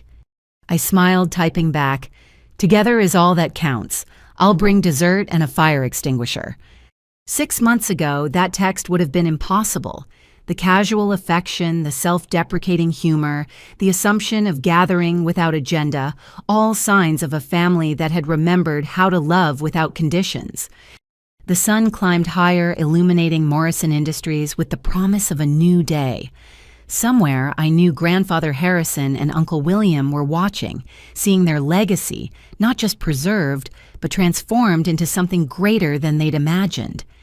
The business of family had become the family of business, and both were thriving beyond our wildest dreams. 1 year later, the Morrison family gathered once again for Thanksgiving. This time, the dining room radiated genuine warmth rather than hidden agendas. The same mahogany table that had witnessed our near destruction now hosted our restoration set with china that had been in storage since Grandfather's time, finally worthy of use again. The transformation was evident in every detail. Jake had arrived early to help with cooking, his sleeves rolled up as he worked alongside Emma in the kitchen, their laughter echoing through the house. Linda arranged flowers she'd grown in her new greenhouse, a hobby discovered during therapy that had become a passion. Robert sat in the living room with Daniel, Emma's husband of 6 months, discussing the young man's promotion at Morrison Industries, earned entirely on merit. I stood at the window watching snow begin to fall when Patricia arrived with her family, including her teenage daughter, who'd become fascinated with our story of redemption. Aunt Belle, the girl said shyly, the title still new but growing more natural. I'm writing my college essay about the family business transformation. Is it okay if I interview everyone? Of course, Sarah, I said warmly. But remember, the story isn't finished. We're still writing new chapters every day. The documentary Patricia had produced about our journey had won 3 awards and sparked a national conversation about family business and the courage to change. More importantly, it had helped dozens of families recognize their own toxic patterns and seek help. Places everyone, Emma called from the dining room. Dinner is served, and miracle of miracles, nothing is burned. We gathered around the table, the seating arrangement natural now rather than strategic. Theodore had joined us, no longer estranged, but an integral part of the family's healing. Dr. Sterling sat beside him, having become as much friend as therapist over the months of work together. Before we eat, Robert said, standing with a confidence born of humility rather than arrogance, I'd like to share some news. The Morrison Foundation has officially helped its 100th family business, from the Hendersons in Maine dealing with succession trauma to the Nguyens in California, healing from addiction-related embezzlement. We've proven that our model works beyond just our family. Applause filled the room, genuine and warm. The foundation wouldn't exist without Belle's vision, Linda added, raising her glass of sparkling cider. But its success comes from all of us sharing our struggles honestly. Jake's addiction workshops have saved 3 businesses from bankruptcy. Emma's sibling rivalry seminars have prevented 2 family splits. Even my research on emotional inheritance has helped families recognize patterns before they become destructive. To family, Robert toasted his voice thick with emotion. Not perfect family, but honest family. Not family without problems, but family that faces them together. To family, we echoed glasses touching with crystalline chimes. As we began eating, conversation flowed naturally. Jake shared updates from his sponsees, celebrating victories and acknowledging setbacks with equal grace. Emma discussed her MBA graduation top of her class, with a thesis already being adapted into a book. Daniel spoke about the innovation lab he was launching at Morrison Industries, with full support from leadership that valued fresh perspectives. The numbers are remarkable, Walter said, cutting into his turkey. Morrison Industries' revenue has doubled in 18 months. Employee satisfaction is at 92%. The Everest Holdings portfolio has grown to 20 companies, all implementing variations of our therapeutic business model. More importantly, I added our family happiness index, as Dr. Sterling calls it, has increased infinitely. Hard to calculate percentages when you start from 0. Laughter rippled around the table, the kind that comes from people who've learned to find humor in their hardest truths. Speaking of Dr. Sterling, Emma said with a grin, I have an announcement. Daniel and I are expecting, due in June. And yes, we've already booked parent counseling to make sure we don't repeat family patterns. The celebration that erupted was joyful and genuine. Linda cried happy tears. Robert spoke about being a grandfather who'd learned from his mistakes. Jake promised to be the fun uncle who'd teach the child about resilience and recovery. "Have you thought about names?" Patricia asked, camera discreetly recording this latest chapter. "If it's a boy, Harrison," Daniel said, "after the man who built the foundation we all stand on." "And if it's a girl?" I asked, though something in Emma's smile suggested she already knew. "Belle," Emma said simply, "after the woman who saved us all." I felt tears spring to my eyes, unprepared for this gesture of love and recognition. "No child should carry that burden," I protested gently. "It's not a burden," Emma insisted. "It's a reminder that strength comes from love, that success means lifting others up, and that family is worth fighting for. Those are lessons any child would be blessed to carry." The meal continued with discussions of the future. Morrison Industries was launching an international division taking our model of business healing global. The foundation was developing certification programs for family business therapists. Academic institutions were creating curricula based on our experience. "There's something else," Robert said as dessert was served, his grandmother's apple pie recipe finally used again after years of being too painful a reminder of better times. "I've been discussing with the board, and we've made a decision about succession." The room grew quiet, old anxieties flickering despite our growth. "We're not waiting 5 years," he continued. "Effective January 1st, I'm stepping down as chairman. Belle will continue as CEO, Jake as COO, and Emma as CMO. But the chairman role that goes to Theodore, someone who's seen our dysfunction from the outside and can ensure we never slip back into old patterns." Theodore's surprise was evident. "Robert, I don't know what to say." "Say yes," Robert urged. "Say you'll help protect this family from itself while nurturing its potential. You've got the perspective we need."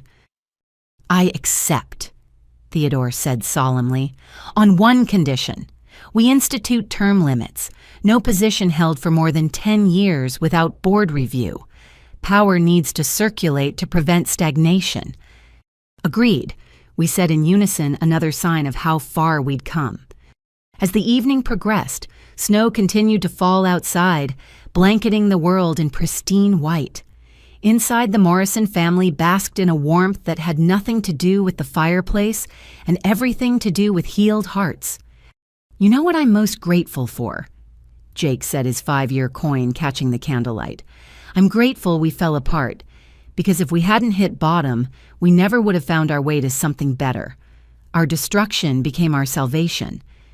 "Beautifully put," Dr. Sterling agreed. "In psychology, we call it post-traumatic growth. You don't just return to baseline after trauma, you transcend it, becoming stronger and wiser than before." To post-traumatic growth, Linda toasted her psychology degree, having given her language for experiences she'd only felt before. Patricia's daughter, who'd been quietly taking notes, raised her hand like she was in class.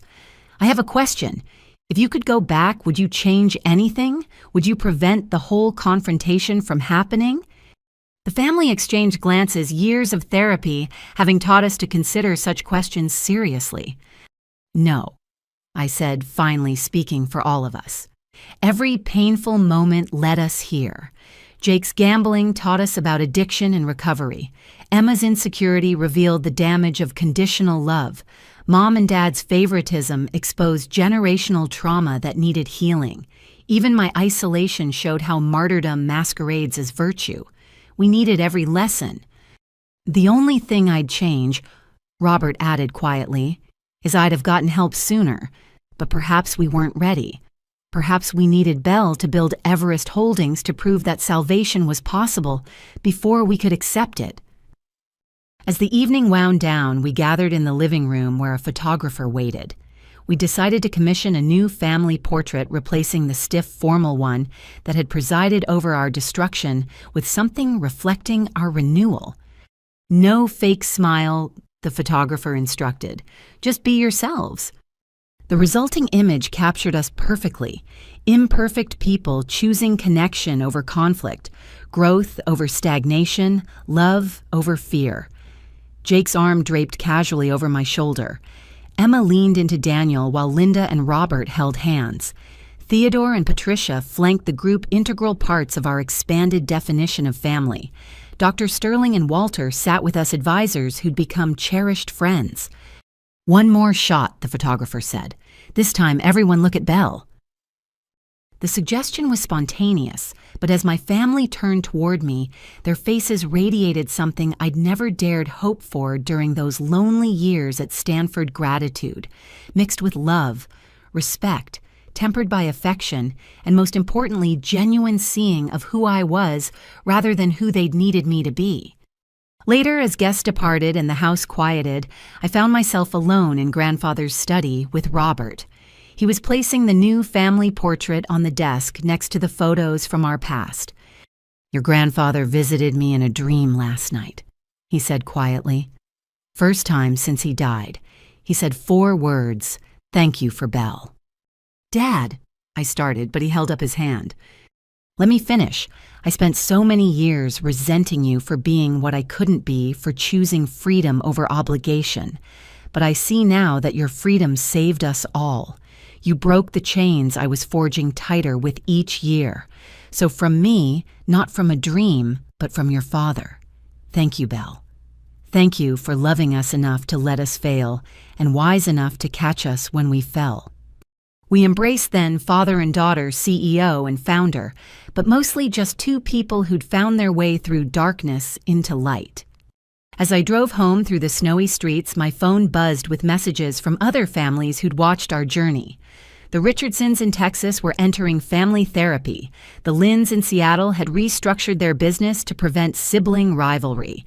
The Andersons in Florida had confronted their patriarch's addiction before it destroyed them. Each message reminded me that our story had become bigger than us.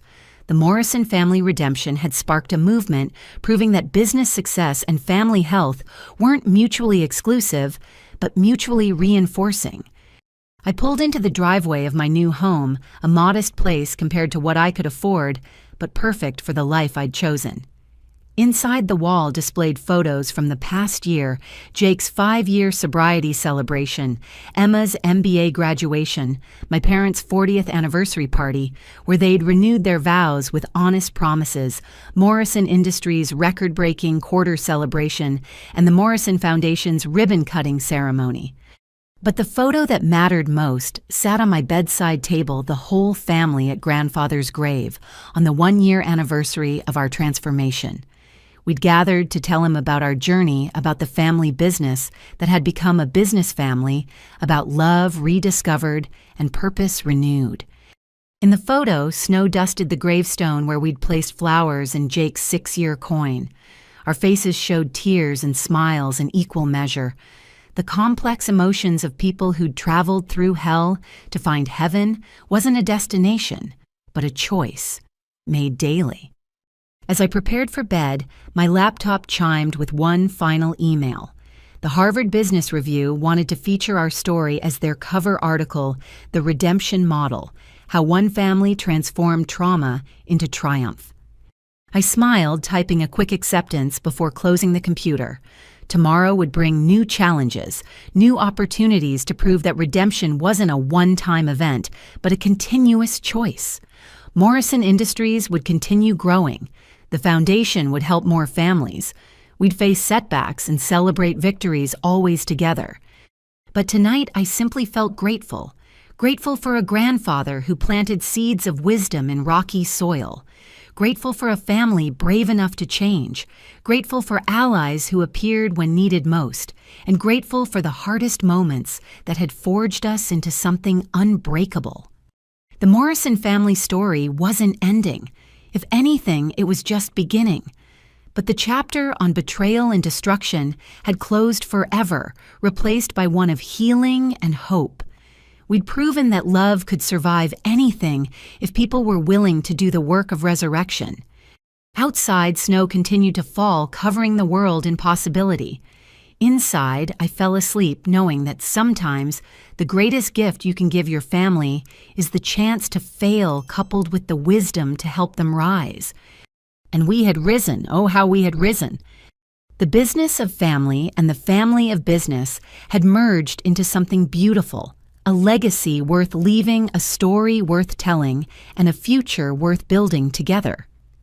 Dear viewers, as we close this chapter of the Morrison family journey, I want to ask you, what patterns in your own family need healing? What conversations have you been avoiding that could lead to transformation? If our story has touched you, please share it with someone who needs to hear that redemption is possible. Like this video if you believe in second chances.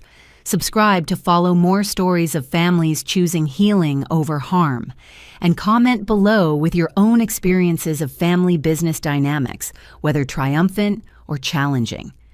Thank you for witnessing our journey from betrayal to belonging. May your own family find the courage to face hard truths and the wisdom to grow through them. Remember, it's never too late to rewrite your family's story. Until next time, this is Belle Morrison reminding you that the strongest families aren't those without problems, but those who face them together. With love and hope for your own transformation. The Morrison family.